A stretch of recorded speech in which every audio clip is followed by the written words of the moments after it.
Maybe this will help. Maybe this will help. Will this help you? Don't forget the maybe, baby. Don't forget the maybe, baby. All I'm saying is we need to get in the studio. It's showtime. Welcome to another episode of Maybe This Will Help.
If you are 40 and you are 40 plus, it's time to leave them young girls alone and get you a woman who understands the signs of a stroke. Start rewarding inconsistency with unavailability. So everybody's going to be consistent at doing something. That time you confuse a lesson for a soulmate. Bible never tells a woman to love a man. You're supposed to love her. She's not supposed to love you back at the same level. Because when you have all these contingencies, you're not saying, I'm not going to love you. I'm not going to let God love you through me. So somebody told me a long time ago, they said, look, before you go on a date with someone, release first. He said, release first, so that way when you go on that date, now you're not just looking at them through sexual eyes. You can clearly see what that person is saying and what that person is doing. But what the kind of brother that gets sleepy after?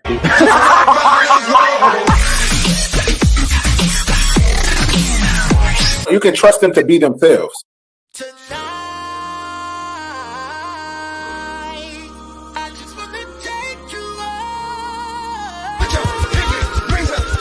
Don't forget the maybe, baby. Maybe this will help. Will this help you? Don't forget the maybe, baby. Don't forget the maybe, baby. All I'm saying is we need to get in the studio. It's showtime. Welcome to another episode of Maybe This Will Help.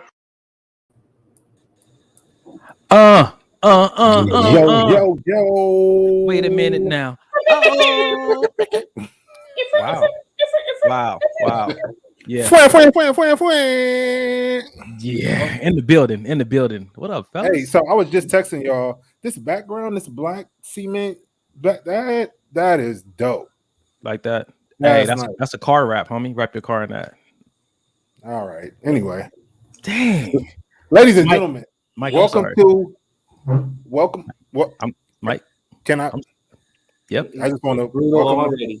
Go ahead. Brutal already. Yeah. Welcome to another episode. Hey, Mike, I just wanted to say that I'm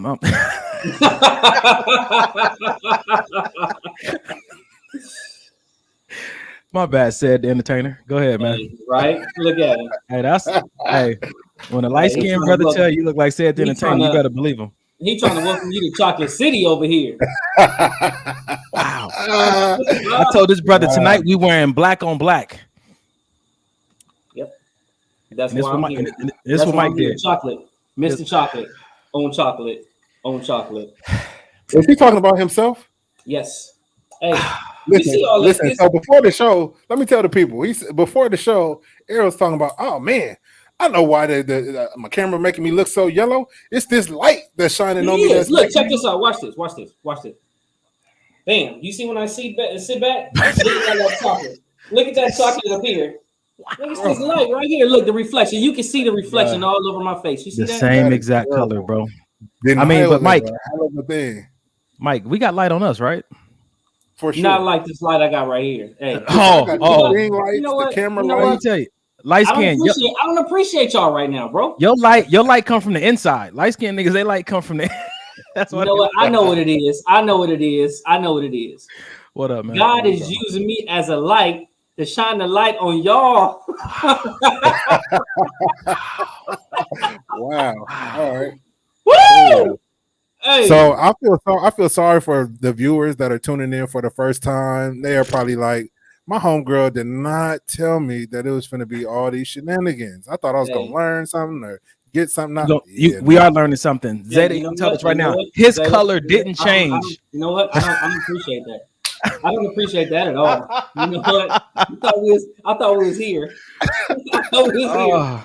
I don't even. Hey, I thought we was here. One of those shows. It's gonna be one of those shows, bro. I could tell. Yeah. Hey, yeah. Mike, can we welcome the people now, please? Let's. Okay. 3, 2, and 1. Go. Ladies and gentlemen, welcome to another episode of Maybe This Will Help the Podcast. We thank you for joining us, and we look forward to a great show. Hey, oh wait. Wow. We're gonna rewind that back one more time. No, I like that. Hey, do like that the whole show. The whole show. Talk just like that. This brother put on his interview. I really need this job. Bad voice. His brother said, "Government stop my checks. I need employment." Voice. His brother put on that child support is killing me. Voice. Speaking of which, one of us started a brand new job this week. So we usually start with me or Easy, but let's start with young Donovan. Brother, how was your week, man? Listen, don't be telling people I got a new job. That's how brothers start asking for money. Let me borrow $5 till payday. Wow, look, everybody, Calvin's got a job. He was walking down the street. Look, exactly. Had the badge on. Let me borrow $20 till Jesus come back. Like, get out of here, man. Listen, yeah, my week was great, man. I started a new job. I recognize that I need to keep a lot of the details low key. Y'all know I just be talking and just sharing everything, but I started a new job, exceeded my expectations. I was a little concerned it was going to be stuffy and kind of, because of the field that I'm in. But man, when I say that the office or the facility that I'm working at, bro, the people are incredibly inviting. It's like a whole little community within itself. Like, yeah, some people are super sincere, other people aren't, but they're trying, and I appreciate it. And bro, the woman I'm working under is a friend of mine. And so even that dynamic, seeing her in that dynamic, incredibly inspiring. She's great at what she does. And I get to work right next to her. And everybody's like, man, you're so lucky. And dude, I feel fortunate because, just being in close proximity of greatness is going to bleed on you. And I think that it's a lot of room for me to grow there. So, yeah, man, I'm looking forward to growth there. And one last thing I'll say is my last job that I was at, when I was leaving, I sent an email out to my whole team saying, yo, look, this chapter of my life has ended. Purpose has called me further down the line of my legacy. And I reminded them all that nothing can exist without an environment for it to exist in. So you got to take radical responsibility for your life. Prepare yourself for opportunities that you want. So when they show up, opportunity meets preparedness. And I just found out that my other supervisor quit a week after I left. I don't know if it had anything to do with my email, but I'm saying, like, yo, we need to be around people who are intentional about walking out legacy, walking by faith, because sometimes it'll activate us where we've fallen asleep. So as I'm working with this woman who's operating her greatness, and as I left where I was and inspired them to move by faith, not just by facts, it's like a domino effect. And so I just wanted to share that in case anybody else on here wondering, like my mom always tells me, somebody's always watching. So every move of faith you make matters. So yes, that was my week. It wasn't the highlight of my week. The highlight of my week was getting playing pool with my brother Errol. He cheated, but God is good and came through and it made it work for me. So that was my week. Listen, light-skinned niggas are a lot of things, but they're not cheaters, brother. Right. I appreciate they're that. They're not brother. cheaters. I appreciate even though you need to correct that a little bit. You should say chocolate brothers like myself right here. You know what I'm saying? So you can't say amen and then I'm just trying to, you know what I'm saying? I'm trying to amend his. What you want to do, some men? Listen, leave the men alone. I didn't say some men. Wow. Amend. All right. Amanda. Amanda. How was your week, Dub? We gotta get away from this, brother. Please, can we please? Amanda. Man, all right. So my week was actually better than last week. A little bit better. I still had a couple little pits. in my week, and it wasn't. You know what? Wow. You say you high and yellow? Yep. Yellow, not even yellow. Yellow. Jeez. Yeah. You know what? Go Like I was brother. saying before, Don't let it go. before somebody was so rude in the comment section. You know, y'all know what y'all gonna make me do? Y'all gonna no, you know what? I ain't even gonna go there. Anyway, so my week was I don't know what. My week was a little bit better last week. Like I said, I still had a couple low points. My low points wasn't really so much just feeling bad mentally. My low points was more like physically.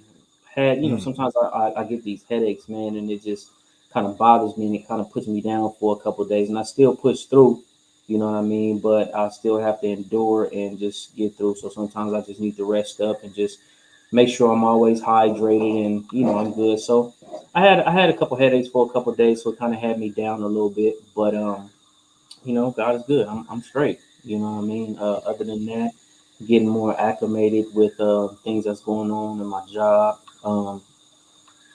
It's starting to move. You know what I mean? It's starting to move. It's starting getting a little better. You know what I mean? So, it's all good. It is all good. Hey, bro. Last week we said that to whom much is given, much is required. Now, you've been faithful with the little. God makes you rule over much. Any of that resonate with you this week? Since you got 3 locations you're trying to be a foreman of? Man, you know what? It did, and I'm still just trying to do my very best at at each location. And one thing I am excited about. When I first got in the trade, there were a couple of different journeymen, who's been in the trade for years, and I was their apprentice, and I was working under them. So for the past couple of weeks, one of them has been working under me. One of them has been working for me now, and now come Monday, I get a second one. That other guy who I was working under taught me a lot. Now he's going to be working for me too.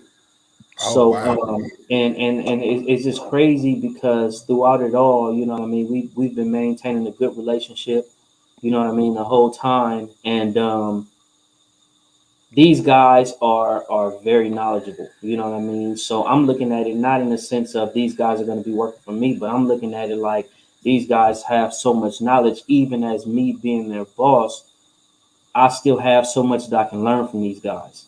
You know what I mean? And I'm just so grateful that God allowed these guys to now be put on my team to be able to take direction. And the good thing about this, man, is these gentlemen are so humble that they don't even look at it like, oh man, you was my apprentice at some point in time. These guys are looking at it like, okay, whatever you got for me, whatever you need. And that's a good feeling. You know what I'm saying? It's a good feeling that we have this relationship like that to where they like, all right, we got you, whatever you need. And even if it's crazy because it was something that I didn't even know on Friday. And one of the guys brought it to my attention and he was just like, hey, look, you might want to look into this. And you might want to check this out. You know what I'm saying? You might want to tell the guys above you that this is going on, blah, blah, blah. So he educated me on the specific system that I had absolutely no idea about. And it allowed me to go to the guys above me and, kind of give them that piece of information. But it also made it seem like I knew what I was talking about.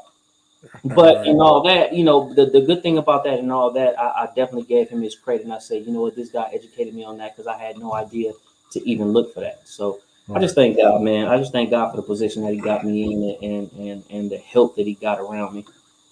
So all in all, I'm good. I think that's dope, man. I think it's. Oh, go ahead, Mike. No, I was gonna say that speaks a lot to your character too, Errol, because for men that you were under or you were their apprentice to now respect you as their boss, that says a lot about the type of person you are. You know what I'm saying? So just remember to take that into accountability. Like, it takes, especially for, I'll say, the type of men that we are on the show, Carrie included, we're natural born leaders, right? So it takes a special kind of person for us to see and be like, you know what, I'll follow him. You know what I'm saying? Because naturally we're leaders. So you got to just look at that, man, and just, pat yourself on the back because that's good stuff. Yeah, 100%, man. I was gonna say it's pretty much the same thing, man. It's good when you have people like that on your team who recognize that leadership is sometimes a cycle. Like I'm a leader. I'm a leader. I got the tools and this everything, but maybe it's not my turn. You know, Right. and I think it's great when you partner up with people who are like, yo, it's your turn. Cool. Let's make sure you do this as best you can. That goes back to another episode we had on Maybe This Will Help about why somebody wasn't chosen. Maybe they don't see your greatness. And so you don't want to try to, convince somebody of that. You just let it be what it is. That's a fact. Speaking of greatness, Batman. Dun, dun, dun. I don't know. That's not his. That's not his. Damn. You know what I'm saying? Damn. Oh no, y'all not gonna. All right. Look, man. No. My week was it was much better than my night is right now for sure. Yeah, wasn't your best moment, man. This said, wait. Yeah, okay, I think that's it. Nah, man, my week was good, man. My usual work and stuff, but I was struggling. I talked to you guys about it before the show, but I was struggling a little bit with a funeral service that I had to go. I had to go to today. It was I've been to plenty of funerals for family members, for people I didn't know that well, but this particular one was for a coworker. Her husband passed, and they had been best friends since fourth grade, and it just got me to really thinking about friends, relationships that were lost, whether it been my fault or the other person's fault, or family or friends that I don't really reach out to anymore, just because life, right? I mean, we all have these type of lives where everybody is busy. They're busy. I'm busy. Y'all are busy. But I just think that it's so important to, even if it's, hey, thinking about you. That's it. Sometimes that's all it takes. You know what I mean? It don't have to be no long, drawn out, full what you did every day since the last time we talked. It could just be like, hey, you're on my mind. Just wanted to tell you I love you. And that's it, man. That goes a long way. So, it just taught me today to just be intentional with the relationships that I hold close to me. That's what y'all, that's what everybody around me, mom, dad, Jay, everybody, you know what I mean? So yeah, man, it was a rough one, but in retrospect, I think it taught me a lot. Not even taught me, just reminded me, I'll say. Reminded me to just be intentional about what I say and how I feel. Hey man. Yeah, man. I think that's always a great reminder, bro. It sucks that, well, you know what? That's not the only moment that we remember to be present to our life. But we're grateful tonight that you would even bring that to the table, because if one person, had to sit in that funeral and you bring it back, you bring the benefit of it back to all of us, is much appreciated. To be present to the relationships that you value, and why don't you share real quick, Mike, what you that last post you put up about I think it was about appreciation. You put up a few minutes ago, right, or earlier today? Yeah. So it simply said, you kind of put me on the spot. I don't like that, but we'll talk about it after the show. I can't read good. Damn. Nah, it said wait, appreciation? Which one, man? I'm gonna read it then. Yeah. No, it was something I appreciated. I appreciated that you put up there. So it says, oh, you see what happened? Wow. So it says ungrateful people will only focus on the... Okay. Yep. Oh, go ahead. You got it now, but I just didn't know what to... Listen, because I put a post up about the funeral, and then I put that one up, so I didn't know which one you were talking about. No, not the funeral, this one. It says ungrateful people only focus on the right now and forget about all the times before. And that's okay. Go with God. And I think that's a reminder for, sometimes we put these posts up there and we think about other people, but sometimes it's really for the person in the mirror, And so, I think that was something I just wanted to just reiterate for everybody listening. Like, man, let's remember the bigger picture, what I'm saying? The track record, not just grading people based on their worst decisions and stuff. So, right. And not just grading people. What have you done for me lately? You know what I mean? You got that Janet Jackson energy tonight. You got Rhythm Nation. You look like a Rhythm Nation. With the little, you feel me? The Captain Crunch arm. Yeah. No? This nigga looking like a crunch berry. What you got, Dub? You said you I said I was about to sing a song for y'all, but no, I changed You my want to mind. sing a song called African Crunchberry? Hey, all right. Wow. Jeez. Wow. How about we start the show? Show? Let's get it going. Ladies and gentlemen in the audience, we wanted to welcome you guys to the show. Sheila and Key and Allison, Brandon. We see you guys out there. Siobhan, welcome. You know, we want you guys to be a part of this conversation. So chime in. If you got something good to say, we'll post it up just like this. Boom. Proud of you. Proud of you for posting. I'm not sure who that was for, but I think we can all receive it. I think that was for Mike. God is good. God is good. Hey, you know, but don't put this kind of stuff up there because that'll get you blocked. That's right, Kizzy. That's right. No, but it's more than just that heart. Wait a minute. He got a chocolatey soul. Yes. Wow. Let me be great. Let me be great. It's the rest of your light bulb family that's coming through here. Just same colors the inside of my palm. You know, they just all over here. You know what? I don't like this light skinned against dark skinned thing we got going on over here. Wow. It's not exactly. You do right by me. Everything. Man, you the same color as your nail bed, homie. Damn. Let's start the show, man. Y'all want to? Hey, we going light or we gonna go into something major? Let's go heavy. Let's go heavy. Let's go major. All right, let's do it like this then. This is something I liked. So here we go. Dating today requires too much mind tricks. If I'm thinking of you, I'm gonna text and call. I don't count messages. I don't care how soon our last date was before I plan another. I'm not holding back my feelings for a certain amount of days. I'm grown. Fellas, where we at, man? Hey, I agree 1,000% with the honesty. Now, the antithesis of that is if I'm not thinking about you, don't make me send you something, tell you that I'm thinking about you when I'm not. You talking about that big word he just used, Donovan?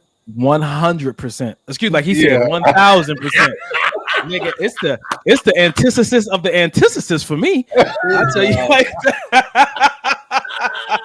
I get it. You know, when a brother said you look like a proud mother. You look like a proud mother. You sit back at the spelling bee. At the spelling bee. I'm like, guy. Can you use it in a sentence? Can you use it in a sentence? Hey, what's wrong with y'all, man? Hey, go ahead, bro. Tell us about the antithesis again. My tongue and teeth don't even like it. Go ahead. This guy. No, I was just saying you gotta be 1,000% about it. You know what I'm saying? It's not just about, you know, when I am thinking about you, you know, and not holding back and things of that sort, but it's just being completely honest and understanding that we are grown. You know what I mean? It shouldn't be any type of games and you know, playing around and, you know, mind games and manipulation and stuff like that. Like, if I'm thinking about you, let me tell you that I'm thinking about you. But if I'm not thinking about you, don't force me into telling you I'm thinking about you when I'm not. You know why that's dangerous though? It's really dangerous. Like when someone says I love you, to say it back out of courtesy. That you don't want to do that, man. I'd never do that, bro. I never do that. Hit him with a thank you. Jesus Christ! Put on. Yeah. Hey, thank you for that, Mike. It's so smooth, man. How many times have you just had? I've heard it a lot. I'm not gonna even lie to you. I've heard it a lot, and the thank you, you know, thank you. Thank you. What does that mean? It means I appreciate it. I can't necessarily say it back because that's not the way I feel, but thank you. Sheesh. Or you hit him with man. Hey. No, don't say that. Hey, man, honestly, I've been in situations where I just had to get silent because I know that after they say that, whatever I say can be used against me in the court of law. I am remaining silent because and again, these mind games things, sometimes the person doesn't even know they're operating from a mind game. That was just the norm of either the relationship or even the family culture that they come from. You know what I'm saying to you? So it's a lot of guilt and stuff put out there. But I was that guy. I would say it back. I miss you too. Like I missed this great. Like I missed your birthday and I had to give you a gift in a moment.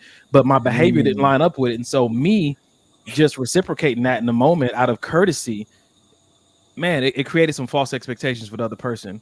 And you know, it ended up causing a divide because then I wasn't a man of my word. And so I had to really protect my words. Sometimes the best way to protect your words is to be quiet. Yeah, I feel that. As far as the the post though, do you agree with that man? What about, just tell her like it is? Hey, if I miss you, I'm gonna call you, text you, and say I miss you. It could be the next day. Because I know I've heard, and actually I've heard in recent conversations where women would be like, the guy is coming on too strong, or the girl is coming on too strong. Because I just met her yesterday. We had a 10-minute conversation, and now 2 days later, she's talking about she missed me. In my mind, that's possible.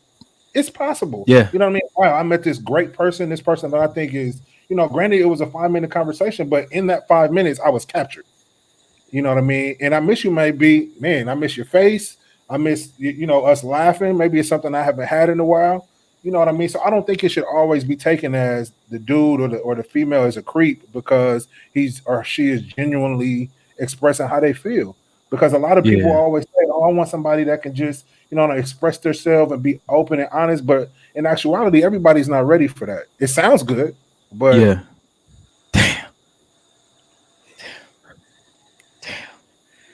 Oh wow. Yeah, I agree, Carrie. It is. It's the same exact thing. Mike, Whoopi is Whoopi.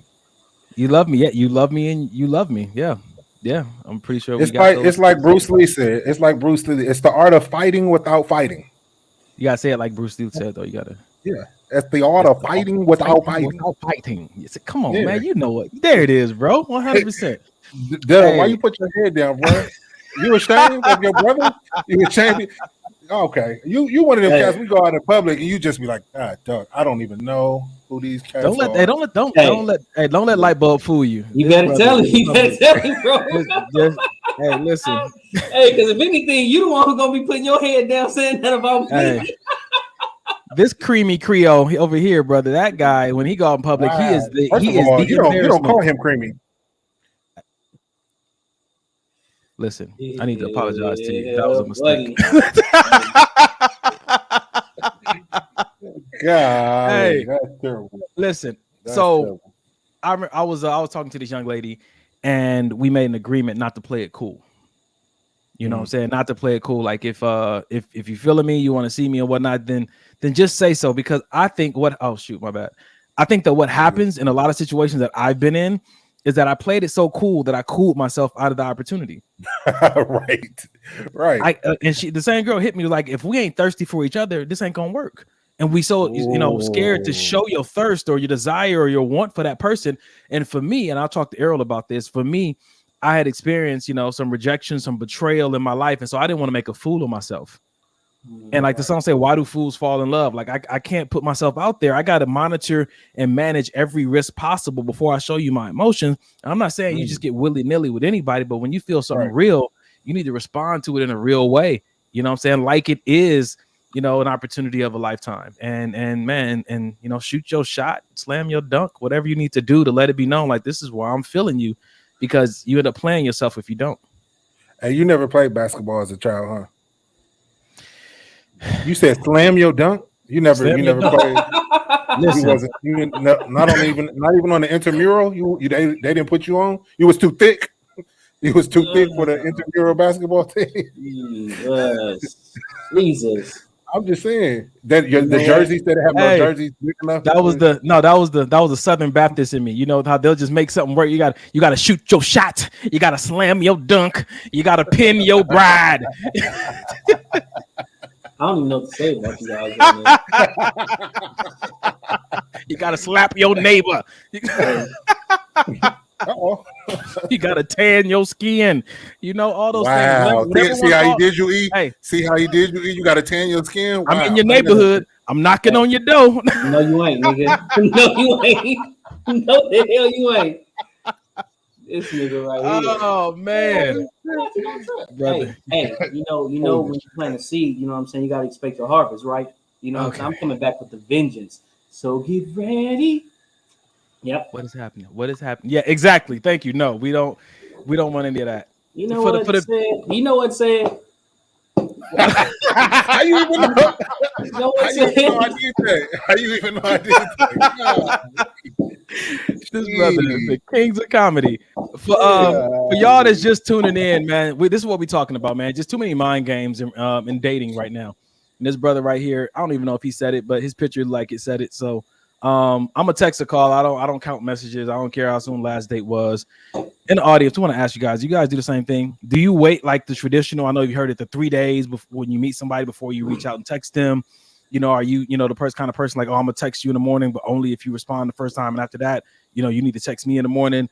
Like, how many people be honest and say they played those mind games or still playing those mind games? I think I played them before. Go ahead, Doug. No, I was just gonna say I want to comment on that. You know what I mean with that what brother said. You know what I mean. Like I definitely agree with that. As far as there shouldn't be any restrictions on there. And then we got into talking about if somebody says I love you, are you forced to say it back? Sometimes you may have feelings for somebody. You know what I'm saying? But it may not be your thing to just be so willy nilly and just free. Oh, I love you, I miss you, I this, or that. You know what I mean? It's not to say that you don't think about it and stuff like that. And you may, do be the type of person that just say, hey, you know what, I was thinking about you, was on my mind, but you're probably not so much of a free spirited, throw that love word around. A lot of times people will tell you I love you just so they can hear it back. You know what I mean? Wow. And then they get embarrassed or they feel a certain way when you don't say it back. You know what I mean? And it's crazy because, what I would just say to that is if you're gonna say something like that to somebody, whether it's I love you, whether it's I miss you, say it with pure intentions. Say it because you want that person to know that that's how you feel, versus saying it with expectations of getting it back. I feel like that's so important. You know what I mean? Like I'm so not into playing games. You know what I mean? Don't play games with me. I don't want to play no games. You know what I'm saying? If you're thinking about me, let me know. Hey, if I'm thinking about you, I'll let you know. It's all good. But as far as playing games, doing something specifically just so you can hear it back, I ain't with that. Go ahead, devil's advocate. All right. So here's my thought. This is my thought. I want to throw this out there. I personally am under the belief that everybody is playing some kind of game. I think that games is a general statement. It means like I separate that from playing mind tricks on somebody. But I feel like everybody has like this.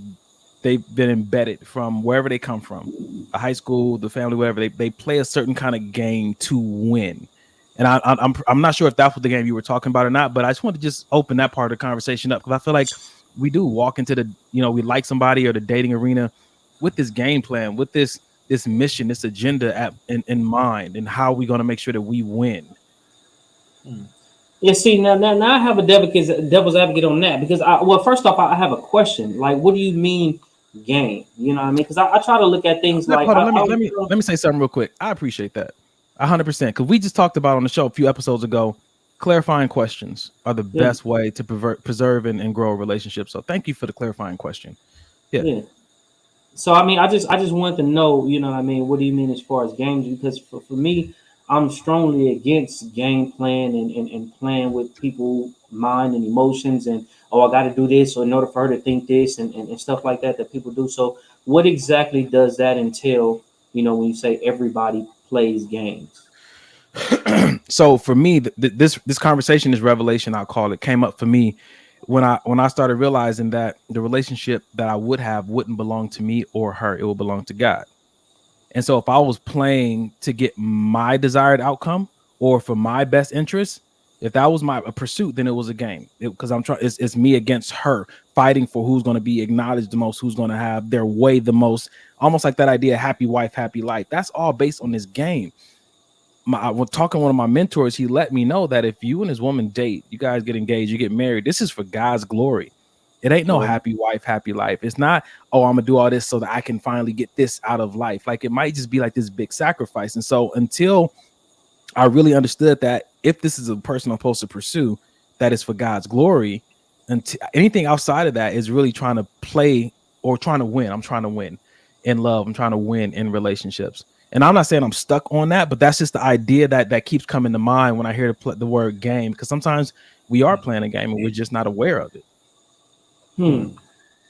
Okay, I mean that makes sense. When I was referring to game plan, I think like I think about how people have these restrictions, you know what I mean? Or I'm not gonna do this until he does this, or I'm not gonna do this until she does this, or she's gonna have to, or he's gonna have to do this, and this before I show him this, or you know what I'm saying? Like make you jump through hoops, make you go through all kind of unnecessary stuff. Oh, you have to show me this before I do this. You have to. It's like all that stuff is unnecessary. You know what I mean? So when I think about game playing, you know what I mean? I think about all the things that you really want to do, but you hold back and you try to put people through all these obstacles just to try to say, hey, you know what? I want this person to prove to me that they're into me, or I want this person to do this, and this before I open up this way, or you know, just all other unnecessary things that are unnecessary games.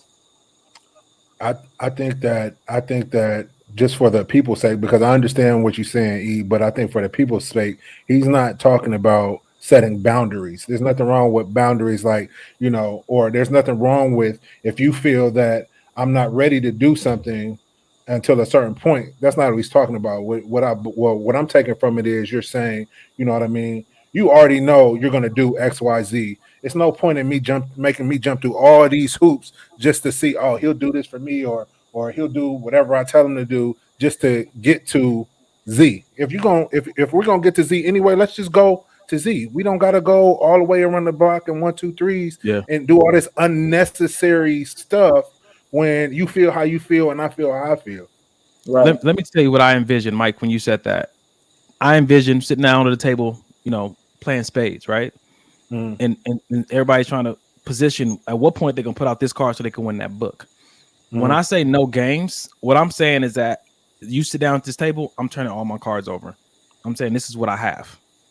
That's what I feel like is no games, because I recognize there's something bigger at play here. If I meet you and I like you and I'm feeling your energy and I'm really like, yo, whatever relationship I get in, I'm getting in it to glorify God and impact this generation. As soon as I meet you and I'm feeling you, I'm just trying to show you everything that comes with me off the gate. Don't have to earn nothing, because again, like I'm showing you. It doesn't mean that you get to have it. It doesn't mean like, but I'm not going to play a game of, like Errol said, keeping things private until like, no, this is who I am. You know what I'm saying? And I appreciate the other part you said about, you know, it doesn't mean you just, you know, get naked, you know, and let them ramage your body. But, you know, it's just the parts of your personality, the parts of your gifting. Like, yo, this is who I am. This is what I do. I just met you at the gym 10 minutes ago. I'm gonna go home and shower. Let's meet up for lunch. You know, and in that conversation, I'm not playing it cool and acting like, oh, I'm like, yo, I'm feeling you. This is where I'm at. This is what I'm thinking. This goes back to conversations we have on this show. How soon do you talk about children? How soon do you talk about trauma? How soon do you talk about, you know what I'm saying, like different things? Like, just put it all out there if it's appropriate in the moment and just go with that flow. That's what I feel like. No games. I agree. Shavana said, I feel people play games to protect themselves from getting hurt. That's also true. That could also be true, or to keep themselves. I know, you know what I mean. Some people may play games because, oh, my past relationship, this chick did X, Y, Z, so I'm gonna try to, you know, set up this situation to see if she'll do the same thing. You know what I'm saying? If the girl I'm talking to now will do the same thing as my ex, or if the guy I'm talking to now will do the same thing as my ex, so I'm gonna put this bait out here and see if he goes for the bait, or you know, just I've even heard, you know, girls will send their homegirl over to the dude's house and try to test them like that. I wonder if he'll, you know what I mean? That's what I think that when it comes to people playing games to try not to get hurt. But what they don't realize is this only gonna make it worse. Hey, Errol over there laughing too, like, don't get your play brother killed. Hey, coming over here playing these games. They mess around and they homegirl gonna get the go, man. Wow. Hey, listen. Especially if she cuter than you. Let's see. What are they saying in the audience? Vicky said, if it takes days for you to respond, I read that as you're not that into me, so I will conduct myself accordingly. Fallback game is at championship level, as a light-skinned woman should be. Let's see. Kiss May says, I tell everyone how I feel when I'm feeling it, good, bad, or indifferent, and that's how I prefer people to be with me. All right. So but that's not true, because she's steadily telling Earl he dark skinned. So we can't believe her anyway. True. Listen, if she has a vision impairment, you know, we can't fault her for that. Oh, you're right. You're right. I didn't think about that. You know what? Prayer request at the end of the episode. I'm gonna tell you something. Listen. Listen, why do you have to get so close and start whispering when you want to? Anytime he say, "Let me tell you something," because every once in a while in a man's life, you know. Oh God, that's it. Not ladies no, and gentlemen. no. We apologize. Devil is a lie. Sheesh.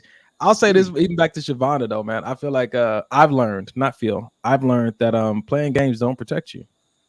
When you play games, you play yourself. Honestly, the best protection from getting hurt is discernment and patience.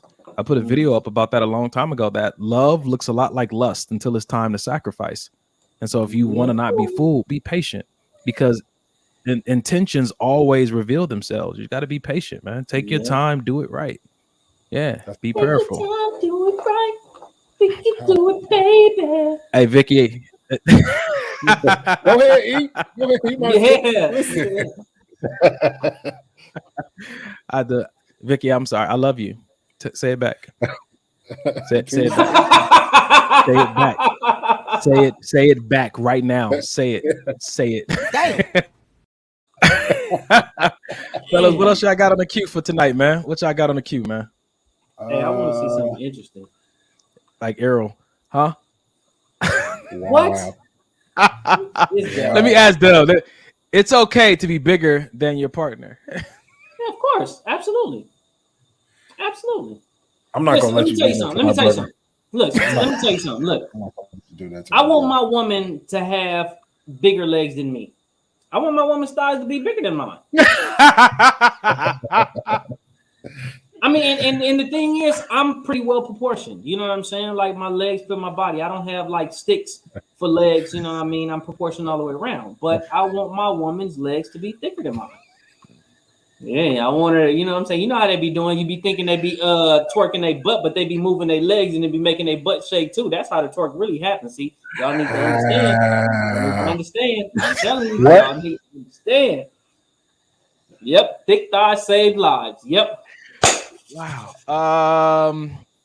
Yeah. So, Mike, where you at on this topic, man?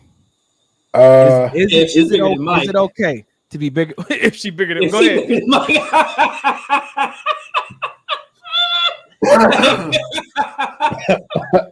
Yeah, that's I don't know. That's weird. That's weird to me. Hey, that'll be. Don't hate on the Amazons. Don't hate. Not at all. Not at all. But I feel like this goes across the board. This goes across the board. People like what they like. Period. Yeah. Big, small, skinny, tall, white, black. People like what they like, and I feel like that should be okay. And it's not up to anybody else to say anything different. Speaking of people liking what they like, my man needs to have thick thighs and a fat ass. If my woman ever talked to me like that, I would be clutching my pearls. Bruh. Like, ma'am. Bruh. Did you just slap my butt and tell me I got a fat ass? No. Oh, no. Man. Go to your room. Go to your room. What's that word you used at the beginning of the show, bro? I think it's appropriate right here. Because I don't like it. That is the antithesis of the. I don't even know what it means, but it means it's the end for me. Yes, the end of the relationship. Allison, you nasty. These guys, boy, I tell you what. But his legs small for me. Us big girls need love too. Say it again for the non-believers.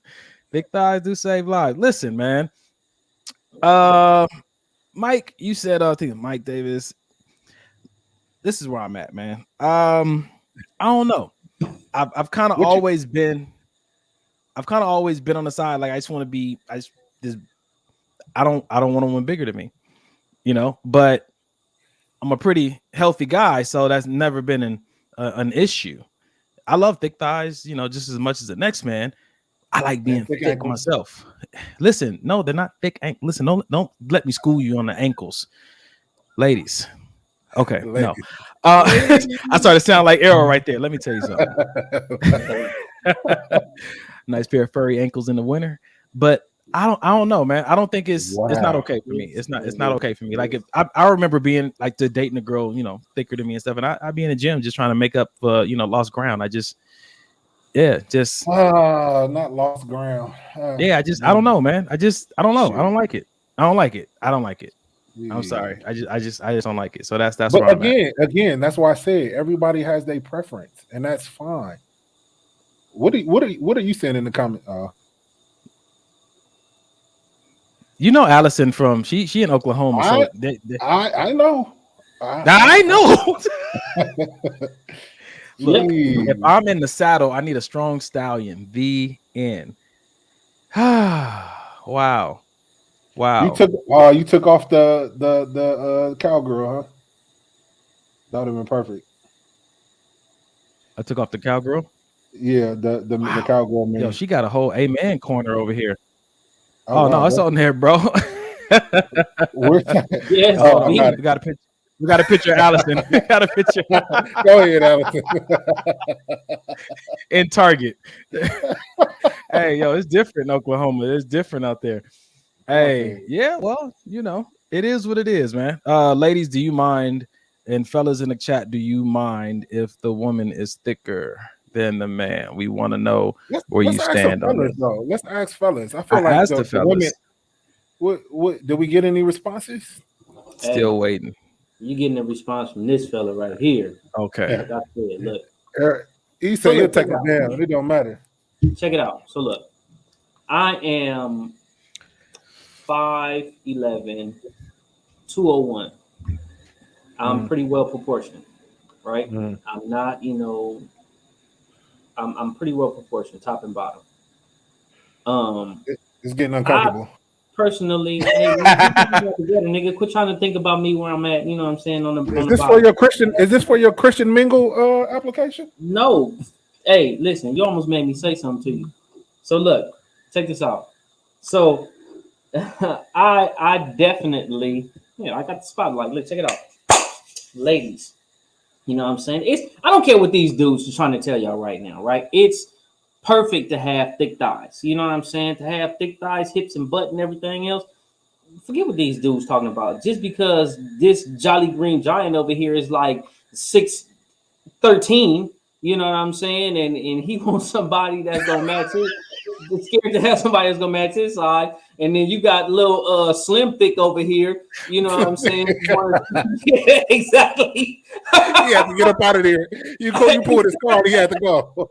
Hey, you know what I'm saying? Like, listen, yeah, need you to correct yourself. That's a good point though. So the next episode we're gonna set up something this week. In the next episode we're gonna have the Date with Dub show. Hey, Date with Dub show. Because because he's a great guy.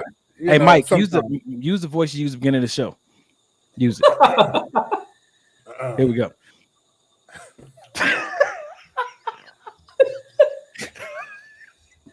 Go ahead, Mike. Hey, come on, man. You can't even if somebody want to make you a star right now, you got to be on cue. Bam, right there. Get it. Ladies and gentlemen, we're going to be showing the Date with Dub show next Sunday, 8 p.m. Make sure you're there.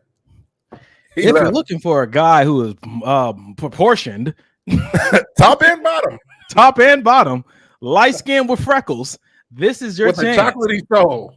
With a chocolatey soul. This nigga. But no matter how well the date goes, he don't love them hoes. So don't you get it confused.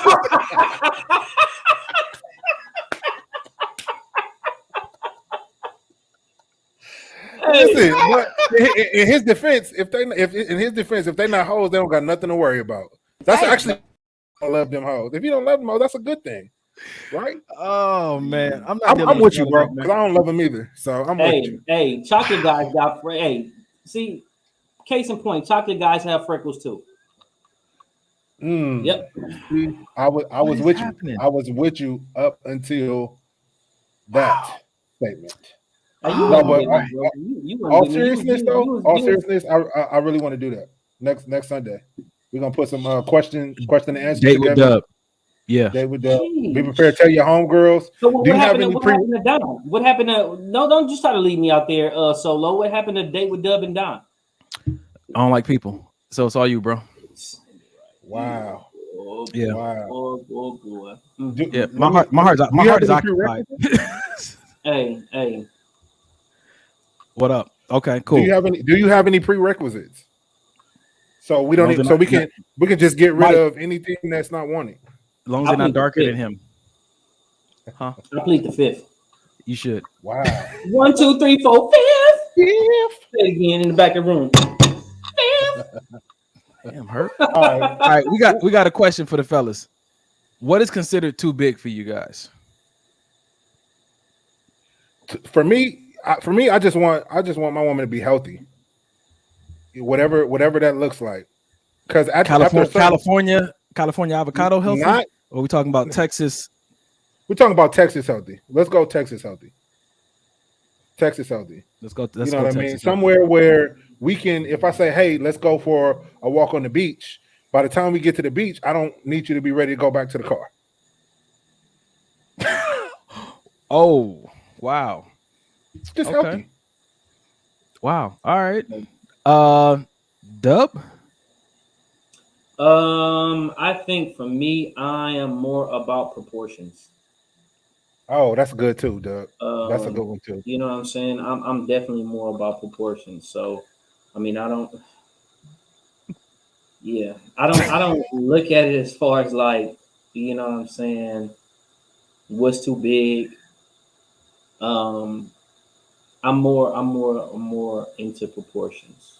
I'm definitely into, you know, a woman taking care of herself. You know what I'm saying? Like if she starts to notice she's getting out of hand. Hey, they telling on you, bro. They telling on you. Yeah. But I definitely feel like, number one, I feel like somebody should take their health serious.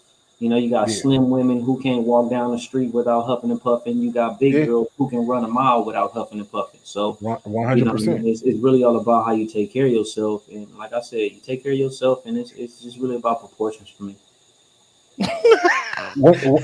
DTF said, "Don't take me to the beach."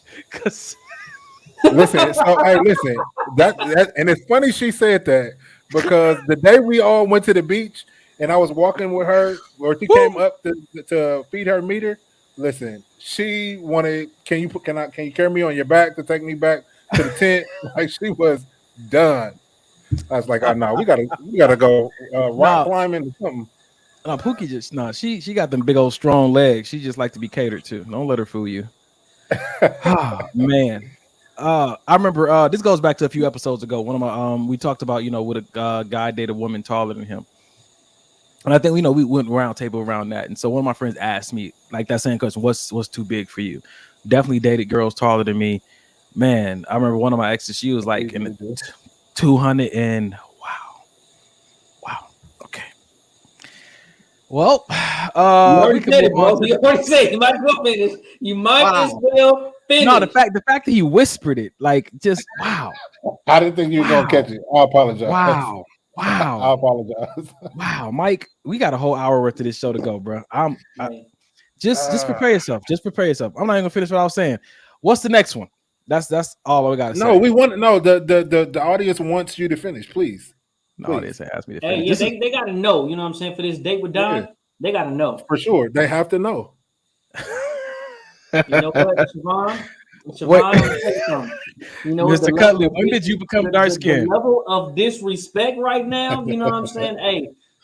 Hey, the level of disrespect coming from y'all right now, bruh. I don't appreciate it. We can't all be crazy. We can't all be crazy. What's wrong with all y'all mind, man? Donnie trying to get out of this answer. No, okay. So he weaseled out of it. He tried to. Yeah, he did. No, listen. So I'm good. I'm good over 6 feet. I'm good even if they in a 200-pound club. I'm good with that. And you get close to 300. I ain't crossed 300, so I'm just not gonna be with nobody who else crossed that threshold. Okay. You know, and I say just save a little cushion room for when you get pregnant. You know, because my mom gained 50 pounds with me, so you know, just it's just being mindful of what what might be required of you in the future. That's all. Right. It don't sound like you answered, but anyway. What was the next one? Wasn't talking to you. Yeah, what's the next one? You guys are, man. It's not me, man. I'm on my Can best you behavior feel the this evening. love tonight? Hey, listen. All right. We got about 4 minutes, man. Y'all want to go to halftime? Or you want to go into this? Nah, This. let's Let's go run into it one 4 more. minutes. Let's see what we can do. All for right. 4 minutes. Let's have some fun with this then. Y'all be with the nigga 5 years and was only happy for 72 days.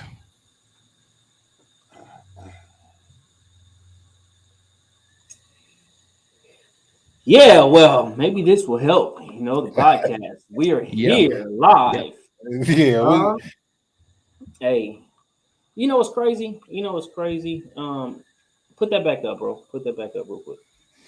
Do. Y'all be with a nigga 5 years and was only happy 72 days. I wonder out of that 5 years, you was only happy that 72 days. I wonder how much out of that other 4 years and some change were you there trying to change who he was, and that's why you wasn't happy. because the nigga was the same nigga he was when you first got with him. You've been sitting here lying to yourself for 5 years, thinking that for somehow this man was going to change. Somehow this man was going to do things differently. Somehow this woman was going to magically become the person that I wanted her to come. You've been unhappy. So why continue to put yourself through these things? Why? Oh, he hit me once, but he said he would never do it again, or he cheated. He only cheated once, and he said he would never do it again. Like when is enough gonna be enough? Like love is not the man. Love has like the song. What's love got to do with it? Love has nothing to do with, you know what I mean, people's happiness. You know what I'm saying? You have to find the things that you're willing to deal with and things that you're not willing to deal with. You know what I'm saying? Just because I love this woman to pieces and I would do anything for her, if I'm miserable with this person or I'm not happy with this person or we just not vibing, then what are we doing? Why am I wasting time is what it is. Why am I wasting? You know what I thought about when you just said that, bro? I just thought about the conversation that we had, not today, but we had a conversation on one of the other episodes when it's just like you meet somebody and that person is a dope person, but then once you get them, you start to try to change them. And you start to try to alter them into being what you want them to be, but they were dope when you met them. And that's the dopeness of them is what attracted you to them, right? And now that you got them, you want to all of a sudden flip and change and try to make them into a completely different person, because now you have this you take on this role of expectancy and possessiveness and kind of trying to change who they are. But what if that person for the 72 days you just allowed them to be themselves, and then the other part of that 4 years you were miserable because you were trying to change who they were? The exact person that you liked and that you gravitated to, you all of a sudden wanted to alter them into being that perfect person, white picket fence and everything else that you want them to be.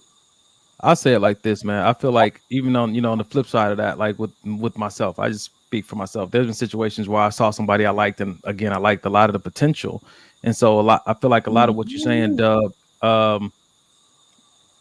what my behavior looked like trying to alter and customize them was really me just trying to bring out that potential I saw in them, the part that I really liked, and it was a violation. I shouldn't have been trying to do that, but I know I've been guilty of it multiple times. Sometimes more aggressive than others. It was, a culture that I was taught, and while I was trying to customize them, they was trying to customize me. Fortunately, none of those situations got too toxic, but it is something that I had to learn to be mindful of, because what happens when you're trying to make someone into who they don't want to be themselves, and that's the part that I had to understand, that I could have had a lot more happy days, even as a single person, and got away from the relationship if I would have just allowed them to be who they were, instead of just trying to modify them to what I wanted. And so I can definitely see that happening, 5 years and only really happy for 72 days. Like, real talk. I'm going to speak hypothetically about nobody else. I've been in situations like that. Like, man, like I remember talking to one of my exes, like, man, how many days were we happy. Like, how often were we happy this past month? You know, and it was on the lower end. It was like, dude, what's happening here? You know what I'm saying? What are we doing? You know, why are we still here? I remember we came to agreement that neither one of us was really happy, so we decided to go separate ways. I'm not bad, she's not bad, but it just wasn't a good fit. Right. And it's we've said it on the show before, and I know in my my older years I always said never fall in love with the representative and never fall in love with the potential. Because 9 times out of 10 they both gonna let you down at some point. If you decide to fall in love, because falling in love to me is a choice. If you decide to fall in love with somebody, fall in love with that person for who they really are, flaws and all, scars. If they got back, fall in love with the core of that person. Don't fall in love with, oh, he has a great job, or oh, she has high credit score, or oh, she has her own business and she looks good, and because all of that stuff can be gone at any minute, right? Or oh, even the things that are not, you know, tangible. Oh, he makes me laugh. But what happens when he's having a shitty day? He's not gonna make you laugh then. Is now this person not gonna be the person you fell in love with because he's going through a time in his life where he may not be happy? So now you've invested all this time because he makes you happy, he makes you laugh, but now he's not feeling like making you laugh because whatever he's going through, and now in turn now you're miserable because you only chose this one minuscule thing to focus on in building a relationship. I want to add this to that, Mike, because that's true for marriage, because you are marrying someone for better or for worse till death do you part. Dating is not for better or for worse. Dating is not. As soon as you don't, dating is like this new job that depends on what you two talk about in the dating, because it's times where, but when we come together, I'm dating because my end game is marriage.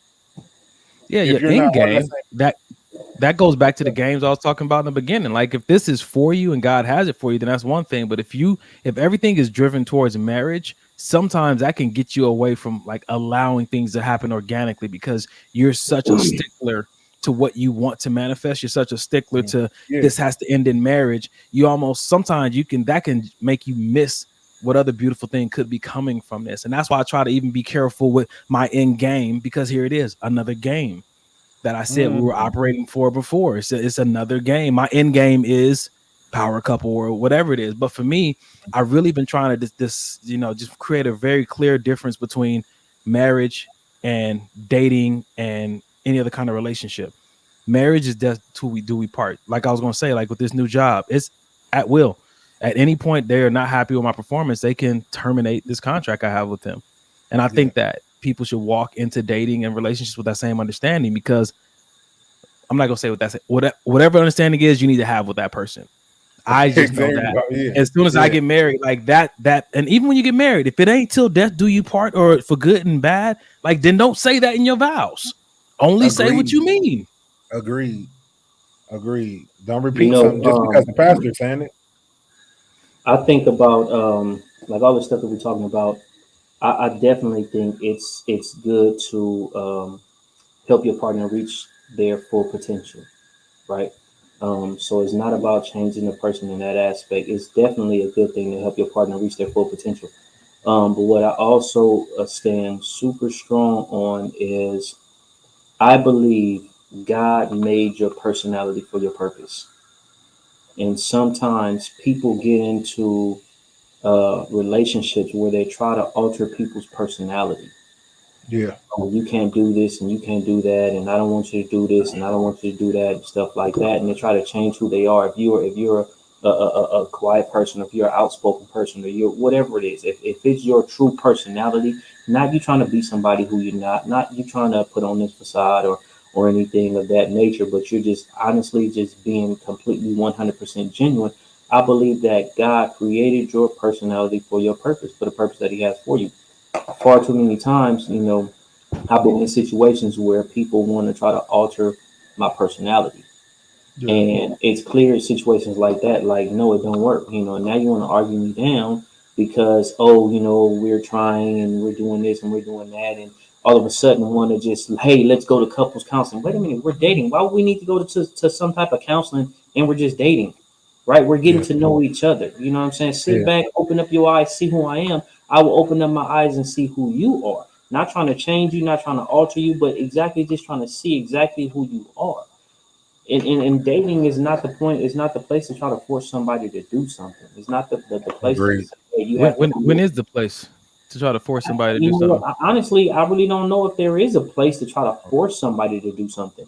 You know what I mean? But I just say in dating, because it's a lot of times you see something about a person that you don't want to give up, or you see these qualities about it, or maybe they have something, maybe the sex is good, maybe you know what I'm saying, it's something about that person that you don't want to give up. So you stick around far too long, be in situations that you really don't need to be in because you don't want to give up that person, or you want to try to make it work.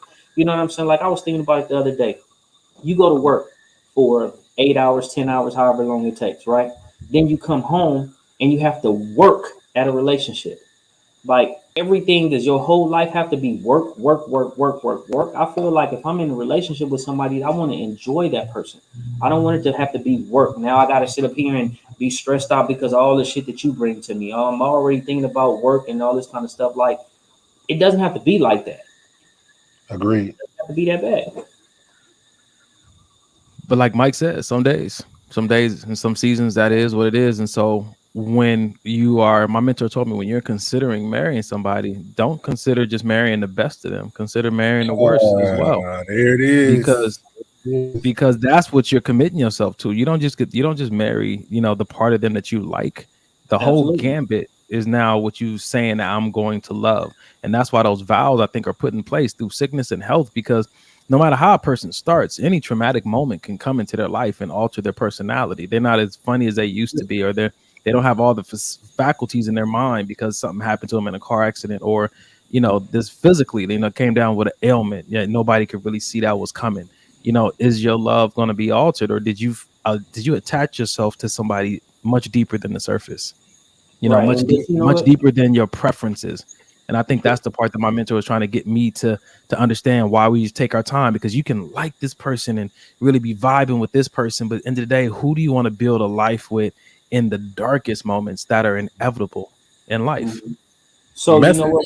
Even when it comes to that, the trauma doesn't even have to be something that's just super traumatic like that, in the sense of an accident or something like that. Sometimes you could just be the trauma of the day. Just going through whatever it is that you're going through. Maybe somebody done something that you just really didn't take a chance to process. You know what I mean? If you didn't process it and it just sticks onto you, it could cause some type of trauma. So that made me think about, I used to have this requirement and I let it go, but I had this requirement for a little bit, that I wouldn't date a woman who didn't have a mentor and who hadn't ever been through any kind of therapy. Mm-hmm. I had made that, and that was for some own personal reasons, but it was like, that was like a safety net I was trying to create. Now, although now it's not a requirement, you know how I am, man. I don't just highlight red flags. What's a green flag too? Because I don't need to. If all I'm looking for is red flags, I'm never really gonna move forward, because I haven't even identified what would pull me forward. So a green flag for me, a green flag is when a woman has a mentor. A green flag for me is when a woman either has gone through therapy or is presently going through it, or has a very positive outlook on it and she promotes it. Those are green flags for me, amongst other things, but those two in particular make me like, yeah, I want to step a little bit closer. But they're not breaking points if she doesn't.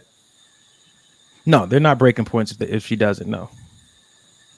The green flags is good, because I feel like we never talk about the green flags. That's pretty good. And my friend hit me up today. She said, listen, this might be something good for the show. If you're gonna continue to attract everything that you're looking for, and if all you've wired yourself to do is to look out for defense, what are the red flags? You won't even find any green flag, because you haven't even positioned yourself or even like put it in your mind to look for those or identify those. All you see is what you don't want. Spend some time, focus on what you do want. Let that become a part of your normal morning meditation, and maybe you'll start seeing it more, instead of just like, man, I can't find nothing I want. You don't even really know what you want. You haven't even made it clear enough in your mind to identify it if it looked you in the face. Right. Half time. It is the time of the half. Errol's gonna bust the rhyme. Rhyme. Get it going. I gotta tell you what's on my mind. Oh wow. hit him with the Curtis blow. This nigga. It's like a number sometimes. Gotta take what's on my mind because it's time. Hey. He took your title tonight, Mike. Earl is Mr. Disappointment tonight. 100%. This nigga right. Boy. Hey, this old silky slim dude right here, boy. He just man. Hey, listen. Ladies and gentlemen, thank you guys for joining us so far. We're at the time halfway through the show where we want to just stop and make some announcements, and thank you guys for your participation. A few of you guys were chiming in on this last little topic that we were talking about, so we appreciate that. I just want to highlight a few people real quick. Allison said, yep, I totally effed up my first marriage by trying to change things about him that God gifted him with. I was so wrong. Even TY said, I'm guilty. Insecurities, low self-worth, not wanting to be alone. And in one case, there was potential and I was hopeful. Man, just we appreciate you guys coming on here sharing these vulnerable parts of your story, because who knows, maybe it'll help somebody else, maybe it'll help us. I unfortunately, says Patricia, have been in a similar situation, but it was more than that. I didn't love myself enough to leave him. Even KR said, I think it's beautiful that you are now acknowledging that about yourself. Shows growth, just about like certain things that I was doing that were, I wouldn't say they were toxic, but they definitely weren't beneficial. Even Sheila came in and said, I know I stayed far too long because I was afraid to leave. And lastly, Jana said, sometimes you hear when I don't know how to pronounce somebody's name, I say it real fast. John Wright said, sometimes they may not. John Wright said, sometimes they may not show the core. The representative may be there for a while before the core shows up. And honestly, that's how some people operate. But thank you guys for all that you shared. And man, Mike, take it away. Again, like Donnie said, we really appreciate you guys for tuning in on a weekly basis. If you are not, already following our Instagram, maybe this will help the podcast. Of course, on Facebook, maybe this will help the podcast. We're on YouTube. We're of course on Facebook Live. We're trying to grow, and we clearly can't grow without viewers, without people following, without people watching, without people, donating, whether it be a service, whether it be financially. As we say all the time on the show, we do this out of, a labor of love. So, nobody is paying us to do this yet. Nobody is, right. Nobody is backing us financially. Basically anytime you see a show, somebody has had to come out of a pocket to make it happen. So, Donnie could flash that Cash App one more time. Yes, please. $1, 50 cents, $2. If you have a service that you want to offer for our, can you hear me? Oh, more. $2,000, $5,000, $10,000, $25,000, $100,000. What is it? 100,000. Okay, 100,000. I needed 6 digits. Yeah. Cool. 100,000 or above. That's all we're accepting. Is that all we're accepting? No, just. Oh, sorry. Okay, sorry. I went too far. Sorry. Yeah, sorry. But no, anything you guys could do is always appreciated. And literally, we've been getting some great responses with people's services as well as the Cash App. So we thank you for that. Speaking of which, I want to shout out Sakia. She does body sculpting. If you guys want to take down her Instagram, go follow her. Utilize some of her. Screenshot it. Screenshot it. She's started. Well, I think she's already been in business for a while, and from what I can tell, she's doing pretty good. So you guys, go patronize her. D, you got anything? Arrow, you got anything? I got one out. Well, no, you good. I got something for something else. Be good. Okay. You got anybody you want to shot? No, I'm good, bro. I'm good. Do light-skinned people support black business? Wow. Nah, I wasn't even.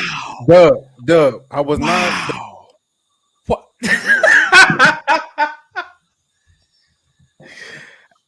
Show you how you do that there. Wow. Ladies and gentlemen, when the house nigga and the field nigga fight, it's never easy to watch. It's never easy to watch.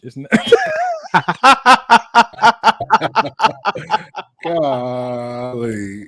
Jeez. Hey, Arrow would have been a comfort boy back in the good old day. Hey, did you tell everybody how I used to be the fluffer? Oh, wow. Yes, yeah, he was. I'm not going down there. I'm not going down there, man. I did want to share something though, man. Y'all crazy, man. Oh, also, because we're at halftime, remember, ladies and gentlemen, this is a point in time where we want you to put your favorite. I think somebody already did it. Your favorite part of the show so far. Put it in the comment section and then tag someone. Tag someone that needs to listen to the second half of this show because we're going to get into some videos and expand the conversation on a few things. So, yeah, and let me not forget, Sheila. Thank you. Shop, Laced by SNV, which is the company I do photography for. They're gonna shoot me. Thank you, Sheila, for saving my life. If you want to get some fall items, and I think we even still have some summer swimsuits still available because it's California. Go to their Instagram page, Laced by SNV, Instagram, Facebook, or you can go to lacedbysnv.com and get you some stuff from size small to extra large, ladies. If you want to see an example of their work, check out their website. I took all the pictures. So there's you kind of model some of the bathing suits, didn't you? No, not until I get my body sculpted by what's her name, Regina? What's the lady name you just put up? Close enough. Yeah. Wow. She help him, Lord. Help me, because I don't mean to be this way, Jesus. I don't. That's the thing. That's the thing. He doesn't believe you, neither do I. You know, God don't even talk to you like that. This is something I wanted to share. Ever since we became friends, I've been hearing less and less. I don't know. It's the company I keep. It's something. I don't know. Wow. Yeah, 100%. You get two for that one, bro. Just before we go into the rest of these videos, man, I want to see what people would chime in. I asked them for their favorite parts. Man, what is happening? What's happening here? Okay, I must be missing a few things.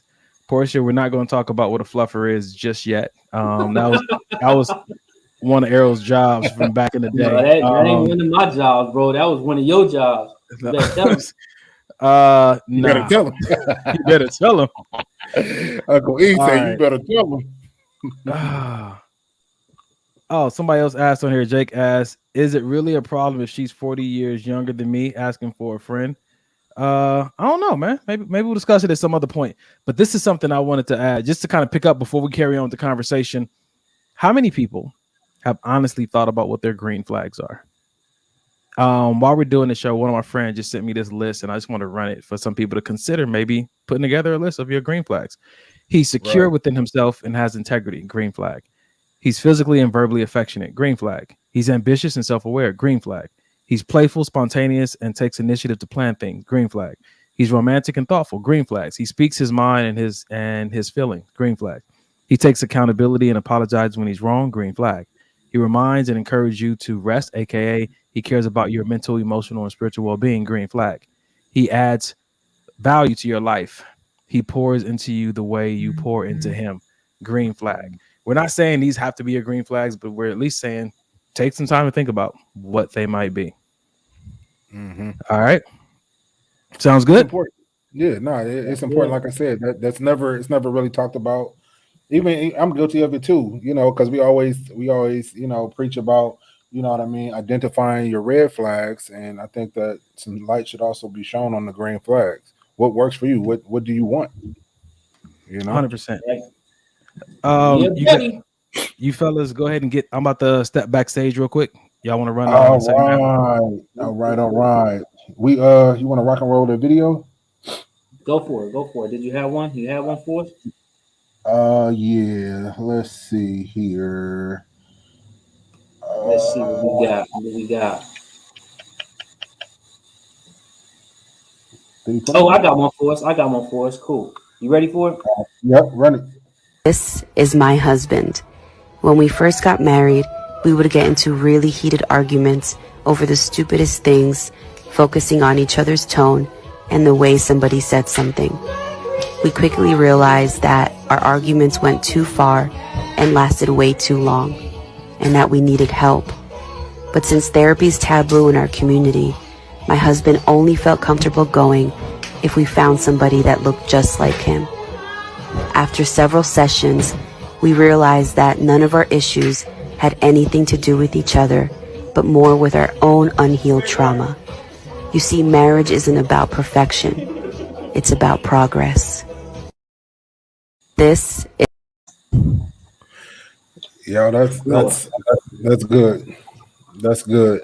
I think I'll just say this. I think that a lot of times when people initially get married, they stay in that honeymoon phase bubble, and you know what I mean. And you know they're remembering the wedding, and you know what I mean. They're remembering all their friends and family and their gifts, but they're not realizing that eventually that's going to wear off. There has to be something that's holding you guys together other than the glitz and the glamour of being married. You know what I mean? I hear so many times people saying, you know what I mean?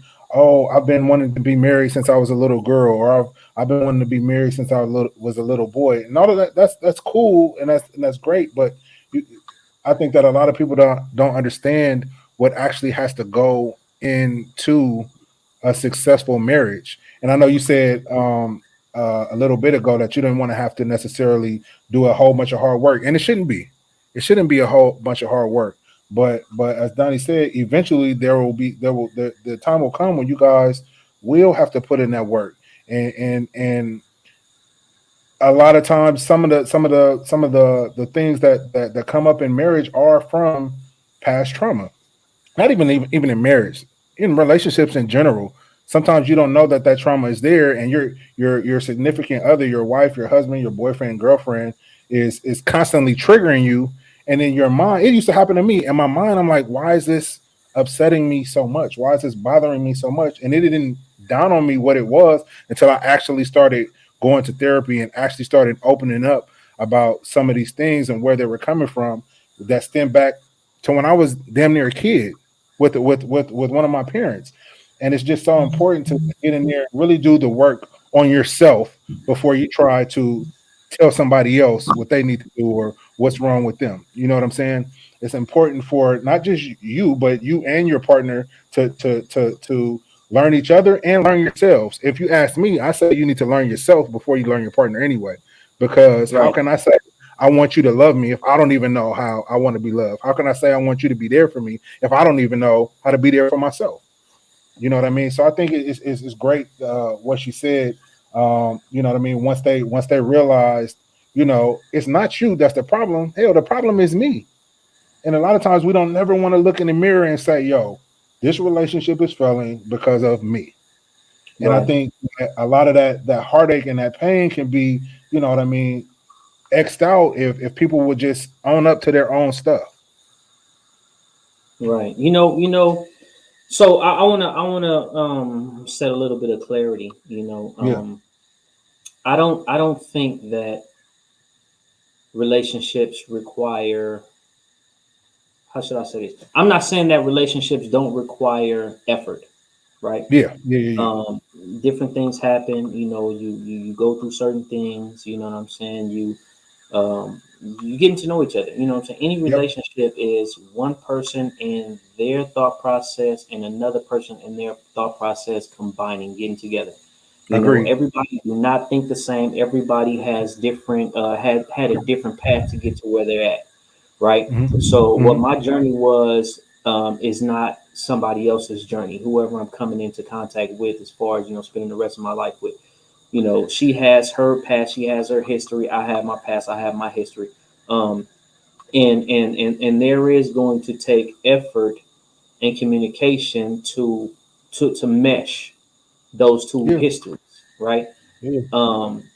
What I mean, as far as not wanting to come home every day to work and stuff like that, because I think about the day to day, right? I think about, if I'm being with somebody, I think about the day to day. I don't think about just the big moments. So I don't think about just when somebody get hurt or when somebody this or when somebody that. I think about the times where it's like I have to be miserable coming home from work every day. You know what I mean? And I don't want that. So when I say, as far as, I don't want to be at work all day, and then come home and have to work. I don't want to have to come home to someone who I'm going to be miserable with, right? Negative work, right, negative, and somebody who just make things so much more difficult in life. Like a lot of times, man, certain things don't have to be as difficult as people make them. Sometimes things are a lot more simple than what we make them. Whether it be I make them difficult or whether the other person make them difficult. You know what I mean? If I'm doing something to make certain things difficult, I need to check it. I need to check myself. I need to, like you said, look in the mirror and just say, hey, you know what? You the one who messing up on this one, bro. You know what I'm saying? Let's get it together. You the one who messing up on this. Like, okay, cool. I can look at myself and say, you know what? I messed up on this one. You know what? I apologize. I've been acting up. I've been acting an ass towards you. I've been making you do way more than you should have to. Right. But that's acknowledgement. That's taking ownership of what I've been doing. Right? Where we at, fellas? What's the topic that we're talking about? So we can run back this video for you, bro. I know you've been going taking care of stuff that we needed to take care of backstage. So I'm gonna run this video back for you. Audience members, I hope you guys don't mind. We're gonna run this back because I definitely want Donovan's input on this as well. This is my husband. When we first got married, we would get into really heated arguments over the stupidest things, focusing on each other's tone and the way somebody said something. We quickly realized that our arguments went too far and lasted way too long, and that we needed help. But since therapy's taboo in our community, my husband only felt comfortable going if we found somebody that looked just like him. After several sessions, we realized that none of our issues had anything to do with each other, but more with our own unhealed trauma. You see, marriage isn't about perfection. It's about progress. Oh, things wasn't working out, but they still had time to have 2 kids. I get it. Okay. All right. I mean, if that's what we got from it, then yes. I mean, sex therapy. I think Robin Thicke, the therapist, said. I think even Babyface said, we got a better way to communicate. It leaves a happy home, and no one does it better. It's the whip appeal. Is what we're talking about. You little young, you don't know about the whip appeal. I'm sorry, fellas. See, if you want this new age love, you can have it. But if you want to go back to Fat Luther and Babyface and get something real, Fat Luther is where it's at. I'm saying, man. Listen, what my lady said? I apologize. Believe me, who was that? Was that Anita, or was that? I just want you to try to hit that note again. First of all, listen, I was gonna murder that note if I was gonna do anything. I know you were. I know you were. But you gotta buy a ticket like everybody else. All I'm saying is that if you listen to these old songs, and I'm kind of with Dub, like it ain't always gotta be so heavy on the therapy side, but I think that therapy's become such a major part of the conversation because as humans, man, our humanity is slipping. We're falling in love with this world, and we're just really yielding to the lust of the flesh, and we're just missing so much of the major components that make humans great, how God made us. Mm-hmm. And I think that as technology comes into play and we don't know how to manage it, as convenience is such a big deal for humanity and we just fall in love with convenience, it's almost like we get away from the things that really make us great humans and the things that makes relationships great, which is the love, the compassion, the holding space, the empathy, the apologies. Like if you think about it, sometimes we don't apologize. We feel like I can go get something else. I have access. It's easy. Oh boy. Yep, or if you see people like, don't want to do the hard work. Why? Nothing has to be hard. Everything's supposed to be easy. This is what's being pushed and perpetuated on us. And I think a lot of times it shows up in relationships and people are like, damn, that didn't go like I thought it would. But potential doesn't look the same this generation as it did to previous generations. Mm-hmm. I'll stop there. It definitely is, like you said, man. I feel like people don't want to put in the hard work. People don't want to put in the effort. I want to kind of shy away from using the word hard work. For me, I want to say people don't put in the effort that it takes, because a lot of times people have so many different options. Like I had a couple conversations this week, and they were women, and they were just like, both of them were just like, I know that I didn't do what I could have done in that relationship because I know I had options. You know, I knew I had options. I knew I had options. So it's like, okay, what's the point of trying to communicate? And if a person didn't do exactly what I wanted them to do, then I just ditched them because I know I had options. And it was crazy to hear that, but it was her truth. But it was crazy to hear that because she's not the only person that thinks that way. You know, you hear so much, people getting so much attention, and they have options that if you don't do exactly what you want them to do, how you want them, you know, how they want you to do it and win, you're like, all right, well, you know, I got these other people looking for me and trying to do it for me, so why not? I think after you, Mike. No, go ahead. go ahead. Now, I was just gonna say, in listening to you, I don't even necessarily know if that's a bad thing. If somebody is in this dating phase and they see like, okay, this person is not gonna give me what I want, this person will. That's a part of getting to know and trying to go after what you want. It's not gonna always work for you. You know what I'm saying? You'll find yourself single after ditching so many good people because you're just looking for what's on your list. But if that's the way you want to live your life and find your mate, then good luck with that. Yeah. Or you may find yourself happy. You know, it's just not. It's not an exact science out here. Sometimes we've seen people who approach dating so recklessly with a lack of integrity, and then we see them later on happily married with someone, and we never really know what, you know, life moment's going to hit you and make you make decisions different. And you know, and so like I always try to approach from the place of it's not an exact science. The best way to find yourself in a fulfilled life and a fulfilled relationship is to take the path that God is trying to lead you down, regardless if you understand it or not, regardless if you agree with God that this is a person that you should be with, regardless if you feel like I should apologize because I didn't really do anything wrong. When you just let God order your steps and you submit your will to God, it always leads to a place of fulfillment, a deep place of fulfillment. And to tag into what Errol was saying, I think it's more than just a person having options. Options don't mean shit if you're not holding space. If you holding space for options, that's the part you're responsible for. Explain that for the viewers. Explain that. Holding you space. Could be in a relationship and a lot of people trying to holler, but you ain't got an ear for them. You don't have no space for them. So that person doesn't come up in conversation with me and my girl is angry. Well, such and such and such and such. The only way I could bring up such and such is if I'm holding space in my heart and my mind. That means that at some point, whether you did anything bad or not, I was already planning on touching that.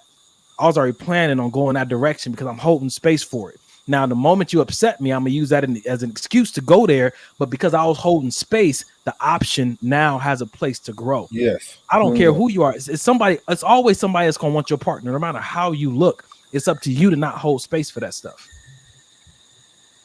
That's a fact, man. That's a fact.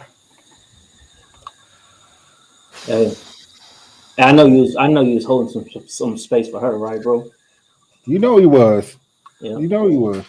100%. 100%. Yep. Don't let him tell you no different. I want to tap into this. I saw it earlier. I was going to get to it. Monique said, does the honeymoon phase have to go? Maybe it's the journey of love and respect that keeps it sweet. It's the continuous get to know, even in the bad times for me. So I made a comment that the honeymoon phase will eventually leave. And I think that, yeah, the honeymoon phase does leave. That don't mean you don't love each other. That don't mean that the times are not going to be great. But that initial euphoria that you feel literally when you're on your honeymoon after you get married, that's gonna fade, because in that moment there are no bills. When you're in Maui on the beach with the person you love and the breeze is blowing and the sun is out and the water is clear, you don't have to worry about bills. You don't have to worry about, you know what I mean, the day-to-day, you know what I mean, things that life throws at you when you're married. So yeah, I feel like the honeymoon phase does fade. Me and my ex had this theory, and it was called forever honeymoon. And so this theory came up actually before we were in premarital counseling. It was an idea that was based on scripture. And we had done this study and read this book. And actually it's in my book Before the I Do, talking about like things that blow your mind that God does, miraculous things like love at first sight. Do you believe in it? Do you believe in something exceeding your expectations? Do you believe in it? Like, and we got into this conversation of the honeymoon. And I think that, you know, we kind of came into the conclusion that a lot of people have called it a phase, just because they haven't experienced it lasting longer than a season. It doesn't mean that that's not a possibility, because having a forever honeymoon does actually line up with the character of God. It doesn't have to diminish. It doesn't. I mean, God's intention for us when he made us in the garden wasn't to be seasonal or a phase. So we kind of just, of course, we're not trying to preach this as doctrine, but it starts in the heart of hope that maybe you guys didn't, but maybe I can be the first person to have a forever honeymoon. And what you got, Mike? I see your finger.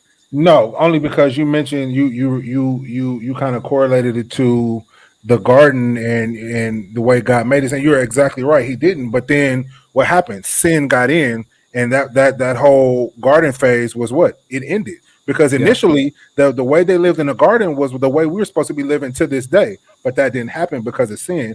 And just like in marriage, there's going to come a time where things happen in everyday life. Bills happen, tempers may flare, where that honeymoon stage is not going to be what you're in that moment. But so here's my kind of, if we can go back, can we go back and forth? Always, brother. Always. Okay.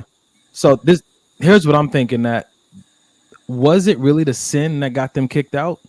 Or was it the fact that after God said, "Where are you?" and then the man blamed the woman and all that stuff happened, that they got expelled? And of course, I don't know. I'm not a biblical scholar, but I wonder if there was some humility. Yeah, I wonder if there was some humility and honesty after the fact. Could there have been a restoration in the moment, instead of being, "Oh, it was this woman you gave me," or, the woman, like, if we just owned up to it in that moment? Because like you said, in relationships, there are moments of contention, anger, but maybe it's the fact that we put off reconciling that opens up space for division. Maybe if we were more quick to apologize and act like we really cared about this relationship with humility, maybe room wouldn't open up for that honeymoon phase just to slip out, because it doesn't take much. Right. And I agree with you 100% with the God that we know that we have. I do feel like there could have been that reconciliation process if both people were willing to go there. But as we see in the Bible, that's not the road they chose. However, so yeah, maybe it's worth for me personally, at least, looking back into, just what I mean, with that little bit of food for thought, for sure. I think the honeymoon stage can, or I don't think it has to just be a stage. I think it can last. I think just like with anything else, there has to be intentionality between you and your partner. You know what I mean? To be intentional about certain things. And then I also believe that there has to be doors and walls of protection that's surrounding you guys, and not allowing other people to get in. Good. That's pretty good. What I'm saying? That's going to destroy, what I'm saying? And sometimes it can be somebody's words, so it can be somebody's outside actions. It could be other things and people that creeps in that make you start to look at your partner less desirable, which makes that honeymoon stage start to fade. Bruh. So if we stay with the same analogy of the Bible in the Garden of Eden, what you saying, Dub, is like we again setting those boundaries up to keep those serpent-like people out of our ear. Because that whole situation started with the enemy coming in, the serpent coming in, devil coming in, whispering these unnecessary thoughts.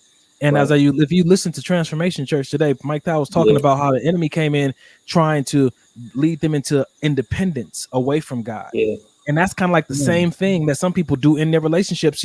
Somebody come, "Girl, you don't need him," or "Man, you don't need her. You can do this on your own." You know what I'm saying? I could be better off by myself.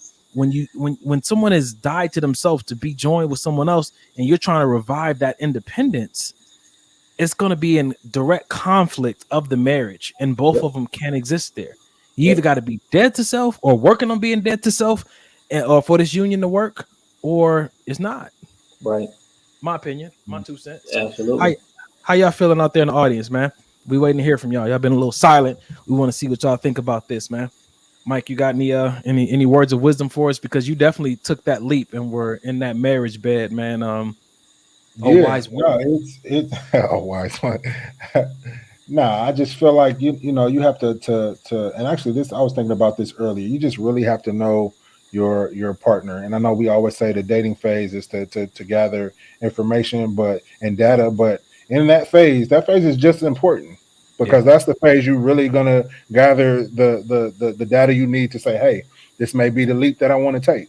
And if you don't gather your data correctly, let me tell you, buddy boy, that divorce paperwork is not fun. I'll be the first to say, and don't go to Torrance Courthouse either. Anyway, he could give us the whole rundown. And if Judge Jackson tries to get your case, you tell Judge Jackson, I said he can suck.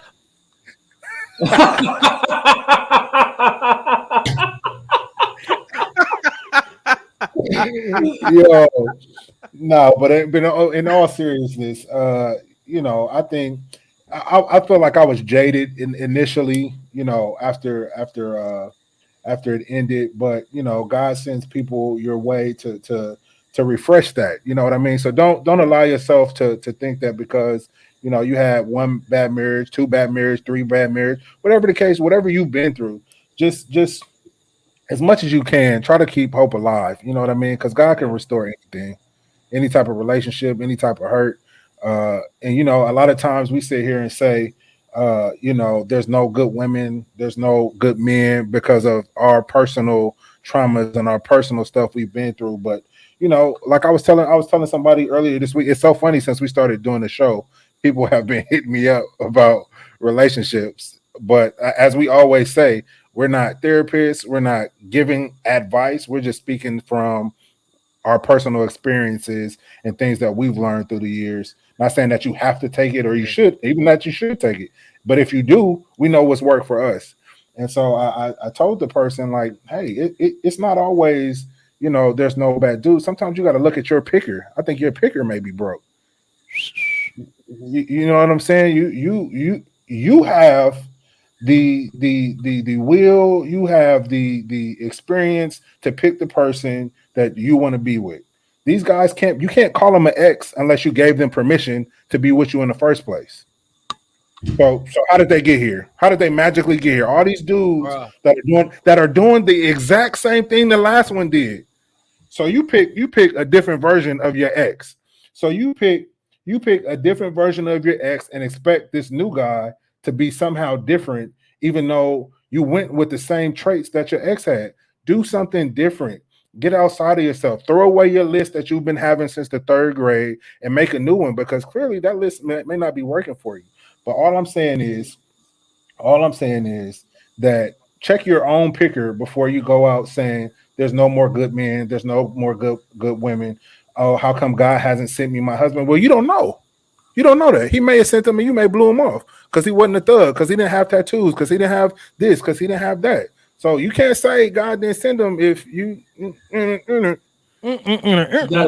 got a question for you, Mike. His mayor said, "How do you fix your picker?" You to me, it's like a trial and error thing.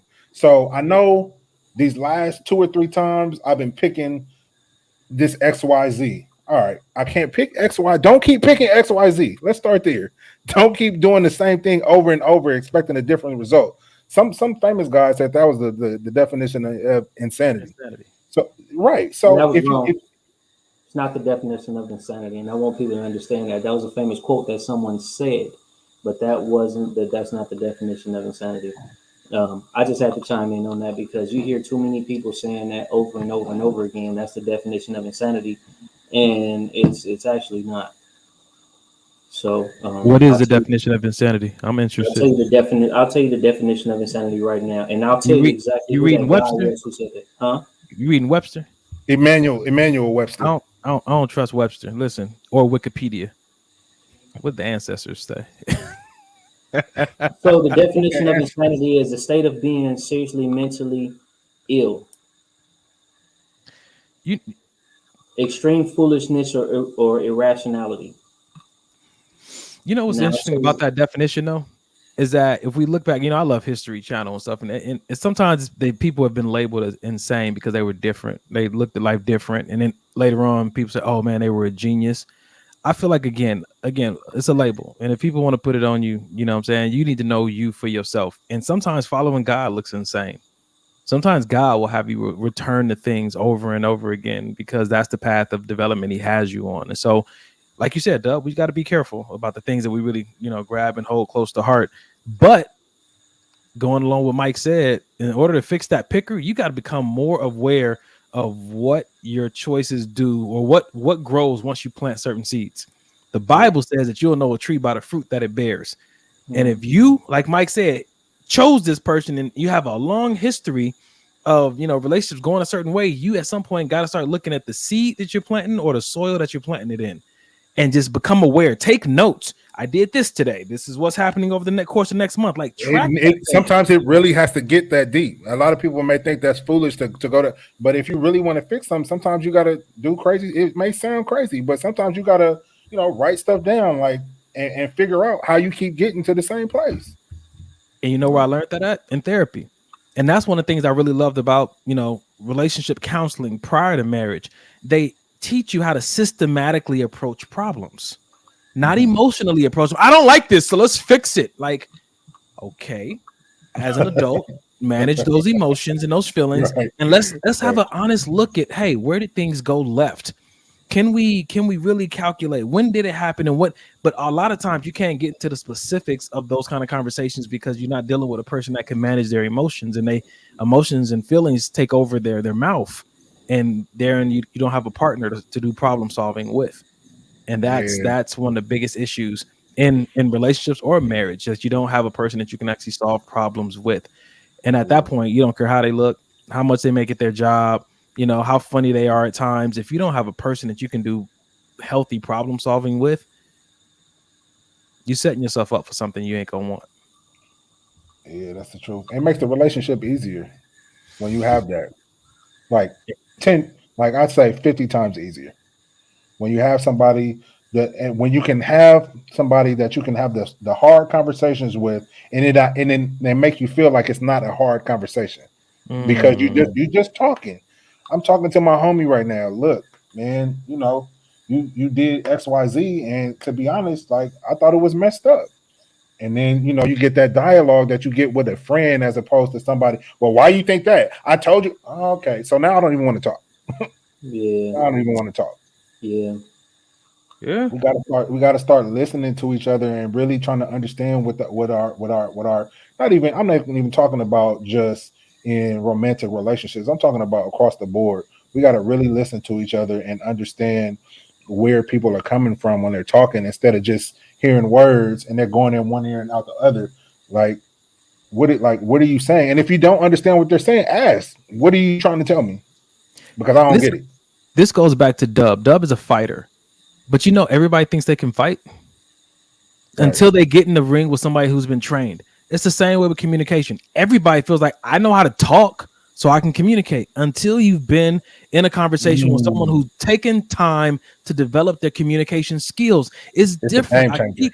I can sit in a workshop, watch something on YouTube, get a book on how to communicate. It doesn't come as easily as you think. Just like when you get in the ring with my brother who does Muay Thai and boxing and jiu-jitsu and Tung Sui, and he's a red belt. Oh, look at him. He got it. Tung Sui, because, he's a makeout champion. But when you get in the ring with somebody who's trained in these things, you can start to feel inferior, and then that even gets to your emotions. And I know this from experience, because not to put myself up there, but I know that I've done self-work when it comes to communication, and I've been in conversation with people who haven't, and they turn and get mad at me because I'm communicating in a healthy way as I've been trained to, and not meeting their emotions with emotions, and all that potential is just a waste at that point, because we can't move forward because we can't communicate in the same way or on the same level or skill set, at least.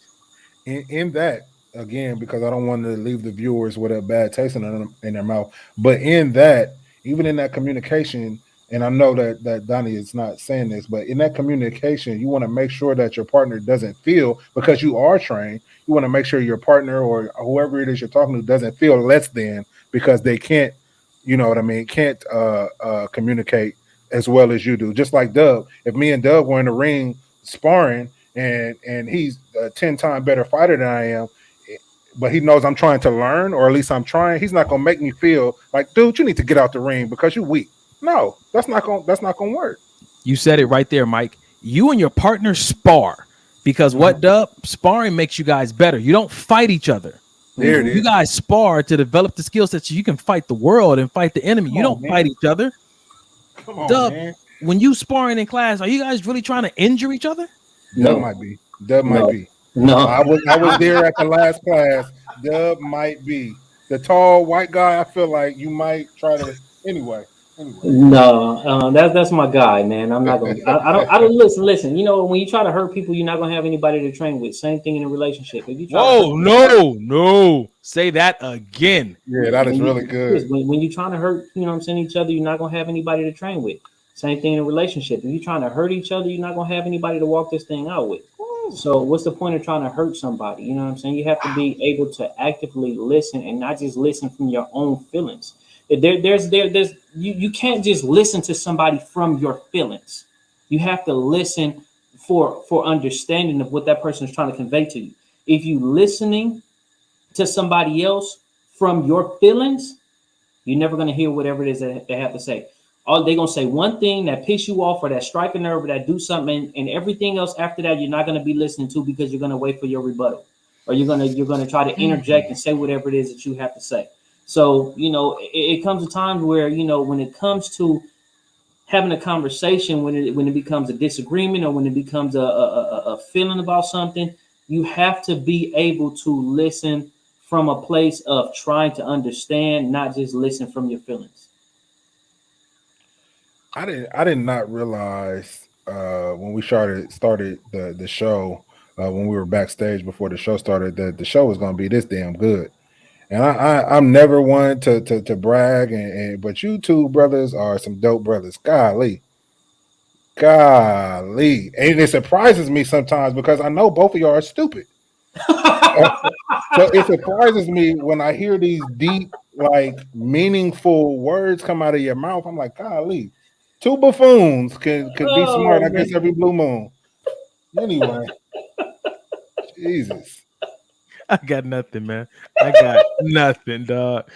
Listen. We love you, Mike. Say it back. I love you. Let me look in the camera. Golly. Sheesh. That brother there. Hey, real quick, Vicky said, "Makeout champion. Where's that date and application at?" So a date with Dub, the tongue suist, is coming up next week. Why you trying to exclude yourself, bro? Bro, y'all trust me. I ain't, bro. Listen, I tell you right now, I will be toxic for you. So don't you get these people feelings hurt. This guy right here, boy. No, I got a few people that let you know it ain't gonna be good for them. So you know, I got a few people who just tolerate me at this point as a friend because they understood that I wasn't the assignment. Yeah. So like we got one more. Oh, somebody said we need to make a T-shirt out of that, Mike. Which one? She said, I got to make that into a T-shirt, meme, video, all things. Portia, you talking about what Dub just said about you trying to hurt your person? You ain't gonna have nobody to walk this thing out with, or what?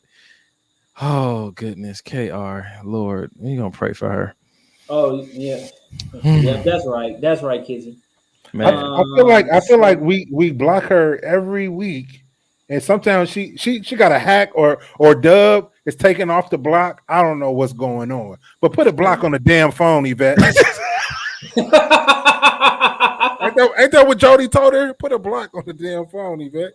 Yeah. Please. So this comment, I mean, this question is actually asked by Janae. Then it was also asked by Siobhan, I believe. Throw it back up. Yes, there you go. Siobhan actually asked the same question. So she said, "What do you guys think of the phrase 'you're single until you're married'?" I think you're single until you guys both agree that you're not. It don't have nothing to do with married, single, nothing. When the two people agree that we're not single no more, that's when you're not single. Well, but it's important. It's important that the two people agree, because I could be over here in single man's land, and you can be over here faithful as a. I won't say what else, but faithful. So you know, the two have to agree. What if the side chick don't agree? Send her Dub's way. Ah, hey, Hey, brother. Tongue Hey. suey. That's all I can say. Dub, what you feel, man? You single until married, or Hey man, look, check what this Mike out. said? You know what, man? Even married people, you know what I'm saying? Like, you know what's crazy? I hear at work all the time how many dudes have they Sanchas and how many women have they Sanchos. A what? It's like a side piece. It's a side piece, bro. It's a Latin side piece. Say it again. Yeah. A Sancho con queso. What'd you say? No, Not con queso, bro. Just not Sancho. the side piece with cheese. And las pantalones, nigga. I said. Wow. All right, sorry. Go ahead. Teach Spanish. Anyway, it's just interesting. Like, you know, you have this conversation. You're single until married, but you're single until married, or until you, even when you're married, until you have that side piece too. You know what I'm saying? Some people in marriages are just still, you know, acting like they single. So when do you become not single? If you're gonna use dang, bro, they on you, bro. Hey, yeah, we have. Hey, next show is cracking. Light Skin Brothers is coming back. It's winter time. It's winter time. I'm telling you, she want she talking about you, bro. She want that Hawaiian silky. Yep. You making she want a thick. She want a thick brother. Hey, that's the second time you've been called thick tonight, brother. Golly. Listen, Dub, we pimping you out next episode. Wow. I don't even remember what were we talking about, man. We had a the great question point. Was what do we think about the question? Are you single till married? Okay. So my question to that is, I kind of agree with what Mike was saying. Like, you're single until, you know, whatever. But then you said that it's that's not how I said it, but continue. It was. I said it clearly wasn't important enough for you to repeat. So Mbuke. That's what you said. Listen. All right. All right. And Errol says the disrespect. You tell a nigga you have camera room from your ancestry.com one time, and all of a sudden he got all the African jokes. Jeez, that was actually Congo. My thing. But then Dub alluded to, maybe it's behavior based. Like, you can say you single all day long, but if your behavior is, and so now it brought me back the conversation around to not just us agreeing on if you single or not, but agreeing on what single looks like, or agreeing on what married looks like. What does it look like in behavior? Because at the end of the day, title is a title, you know, but have we discussed the behavior? Because now, if it's almost like you give somebody a title, you have an expectation they're going to conduct themselves a certain way, but you haven't had a conversation about that expectation. So when they don't meet up to the expectation, like, well, why you didn't do this? All we discussed was the title. We never discussed the expectation and the behavior. And I think that's the important part. How do you do relationships as behavior? If I say we, you know, in a relationship, what does that mean to you? Does that initially mean that we're monogamous? Does that initially mean that you ain't dating, you ain't receiving phone numbers? Does that initially mean, like, have the rest of the conversation? Don't just give people a promotion with no job description. Have it. And I believe that expectation also has to be agreed upon. Like, there has to be a mutual understanding and agreement to that expectation, because it's like, okay, now all of a sudden, you know, I'm giving you this title, so I'm expecting you to do this, and this. And it's like, hold on, wait a minute, hold on, pump your brakes. You expecting me to do this, and this, but I don't want to do this, and this. So if this is what is going to come with, then, you know what I'm saying, maybe we need to retract those titles and in those positions, because, you know, sometimes like I've been in situations where, you know, I've dated people and titles came into play. Then all of a sudden, you know what I'm saying, like, I'm expected to do A, B, C, D, E, all the way through Z 4 times over. And it's like, wait a minute, hold on. You know what I'm saying? Like, where does this come into play? Can we have a conversation about this? Can we come to some type of understanding of what this relationship is going to entail? You know, or is it always just, since now we have this title, since we in this quote unquote commitment, and all of a sudden, you know what I'm saying, my life is pretty much stripped away into whatever it is that you want me to do and how you want me to do it. Wow. We had some shade being thrown in the audience. DTF said, "Don't do it, ladies." I believe she was referring to me being a part of the date with Donnie and Dub. And Pookie, you're absolutely right. Hope is No, unnecessary. actually, she was talking about me because she was saying that they needed the date with Don better. I believe I'm agree with Dub on that one. Yeah. Yep. Wow, we didn't even ask you. That's interesting. Man. See how the serpent get into the garden? So no brothers under 6 feet can talk on this show, huh? Cool. Oh well, you know what that means, bro.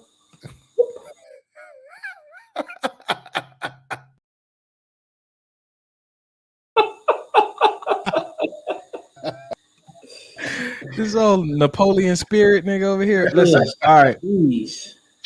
There was something up here. I didn't want to pass up this moment of transparency, but me and Allison our friendship goes way back. She says, so true, D. We're talking about that's communication piece. She said, that day I snapped on you several years ago taught me that I may be a great communicator as a teacher, but terrible with men. Eye-opening for real. And Allison, I just wanted to acknowledge you for even highlighting that. We've had discussions about it since then. It was a pivotal part in our friendship, and how things progressed, but it wasn't a bad thing at all. Like things got increasingly kept getting better since then. But I just want to acknowledge you for saying that. And it's true. Like I'm a coach, and that's what I do. But when my heart and my feelings get invested in a place, some things that are easy for me to do, are on the last thing on my mind because I'm letting something else lead me in that moment, or I may not be well versed to communicate in this environment. And so, humble is always a great path to take. Whenever we're talking about a skill set, never downplay or talk bad about somebody else not being good at something without having a good look in the mirror first, because you may not be the master you think you are. That's all. You may not be the master you think you are. That's pretty good. Well, speaking of mastering, I think we mastered this show. I thought you was gonna say something else. You better do that on your own time. Anyway. I know the show is almost over. You masturbator. All right. And you said it. What is wrong with you? So we see just how much we need to promote this date with Don idea. Huh? You're right. Wow. Good segue, Dub. Good segue. I mean, if that's gonna lead right into, right? It's gonna lead into the last part of our show today. Soon after the date, we're gonna be like, you can call 1-800-854-7771. Tell that operator what Donnie did. Tell him what he did. I don't want to date no more. I don't want to date no more. Ladies and gentlemen, it's been a great show. Yeah. Thank you guys for participating. Thank you guys for joining in. Not just the humor, but the help. This was powerful. I think that I got something out of it. I know that I was helped. If you were helped, drop it in the chat bar so we can share it on the screen so people can see, just what you're taking away from the show tonight. And as always, we ask you guys to spend some time with this after the show. Don't just immediately go and do something different. Spend some time with this revelation that you had and let it really sink in and start to put a plan around it. How am I going to implement this new revelation or insight into my life so I can stop experiencing the lesser side of life and experience the abundance that God promised to me? Because a lot of times it really is what we've done to ourselves.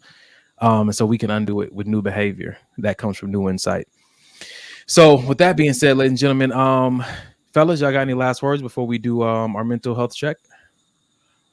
No, just always appreciate the love, and we've all been noticing the interaction we're getting with the audience, both on YouTube and on Facebook. We appreciate it a lot, man. It just adds a whole new vibe to the show that I think that us as the host definitely appreciate being able to engage with you guys. So thank you. Hey man, Dub, you got anything? Man, I just appreciate it all. I appreciate the conversations that we have back and forth, and I appreciate the support and the insight that you guys give us. And the audience members that you guys bring to us. You know what I mean? This is we all under construction in some form or fashion. You know what I mean? So whether it be us being helped, whether it be you guys being helped, whether it's God, delivering a message through us or God delivering a message to us, we all here to receive it. I just appreciate the fact that you guys just allow us to continue to be servants in this aspect by serving on this podcast, and just sticking with us, week in and week out, and I just definitely appreciate it. I appreciate the love and support. So thank you. Yeah, man. Man, for me, I want to go ahead and say I'm gonna to agree with Carrie. One of my favorite parts of the show tonight was I've learned to appreciate the green flags. I think that was a huge part of the show for I me, was man. righteous. Yeah, just learning to appreciate the green flags more, man. I think that's a game changer right there for people. Just green flags in relationships, platonic and romantic, or even jobs, or hell, find some green flags in yourself that you can appreciate and celebrate more. There it is. And if you struggle with that, man, we want to connect you to a resource. This is that's not it. Who put that up there? That was me saying I was helped. Come on, man. Let's get you real help. So there's a number that you can call. It's 1-800-854-7771. This is a 24-hour mental health line. You can call if you're struggling with anything, like serious, anything small to like, I just have these dark thoughts sometimes, to something big, like I have a plan on how I'm going to end my life. Before you do any of that, just call this number. Give it one more chance. You can possibly get connected to a therapist, a counselor, or even a support group you can get yourself around like-minded people that maybe be able to see your situation or help you see your situation in a way that others can't. If you know anybody that's struggling, especially like we said during this holiday season, depression goes like the statistics say that depression increases during this time, with the family dynamics and with the pressure to buy presents. And with traffic and with trying to get the holidays off, like stress goes up, leads to depression. Suicide rates go up. Let's not take it lightly. Let's not take it lightly that God has given us this life. Let us not make it so much about the superficial things or things that can be resolved easily that we just end up not wanting to be here anymore. And, some of us can relate to that. Just, I'm done. I don't want to be here no more. And I've recognized that a lot of times that was because I was misprioritizing what really made life great. I put so many of the smaller superficial things ahead of what really matters. I was ignoring my essentials, and it damaged my experience, my perspective of my experience here on earth. And when you get back to it, and like the Bible says, focus your mind on different things, man, it can change your entire human experience. And so this number might be the first step for you. 1-800-854-7771. 1-800-854-7771. If you know somebody who's struggling with thoughts and you don't know how to approach them and you don't want to make it worse, you can call to get guidance on how to intervene, how to do an intercession or whatever it may be. So remember, you don't want to just jump in with all your emotions and I care about you and don't do it. I'll tell you from experience. I used to be a counselor at a depression group and suicide prevention group. Sometimes all that encouragement makes things worse. Sometimes all that I believe in you makes it worse because they still don't have a plan. They still don't know how to let go of that demon. They still don't know how to get those hormones balanced. Sometimes it is prayer, but sometimes it is medication. Sometimes it's a group of things that come together to help a person restabilize. So, we just want to leave you with that number. And that is how we like to end our show. Fellas, anything else before we close out? Anybody praying? Mike? Yeah, I got it. Man. Lord God, I come to you today with my brothers, with everybody watching the show, and I just want to ask you for a hug. And I know that sounds weird, but sometimes a hug just will allow you to release any anger, any anxiousness, any doubt, any worry, any hate that may be built up or unforgiveness. Lord, we just ask you to wrap your arms around us and just hug us so tight, Lord, so tight that we just forget about all the negativity going on within ourselves, within the world. Lord, I just want to send your angels of comfort to my friend Felicia, whose husband passed a couple of days ago. I want to send your angels of comfort to anybody that's dealing with any kind of loss, any type of sadness that just makes them feel empty inside, Lord. Sometimes, it doesn't have to do with, loss. It could just be with just everyday life, job, kids, any type of hole that needs to be filled by you, Lord. Because only you can fill it, Lord, with your love, with your mercy, Lord. And I just thank you for the rest of the week that you encamp your angels around about us, Lord, as we come to and fro.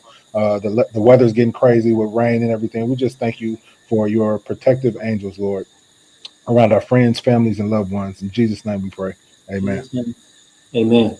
That was great, man. Amen. Sometimes that hug, bro. Yeah. Can you imagine a hug from God, boy? Man. Them be the ones, boy. You just nestle in that thing. No, that was too much. Nestle, no, it's not for your Lord and Savior. Okay. Well, ladies and gentlemen, we've done all we can do at this point. Everything else is up to you and God. We love you. Have a great night.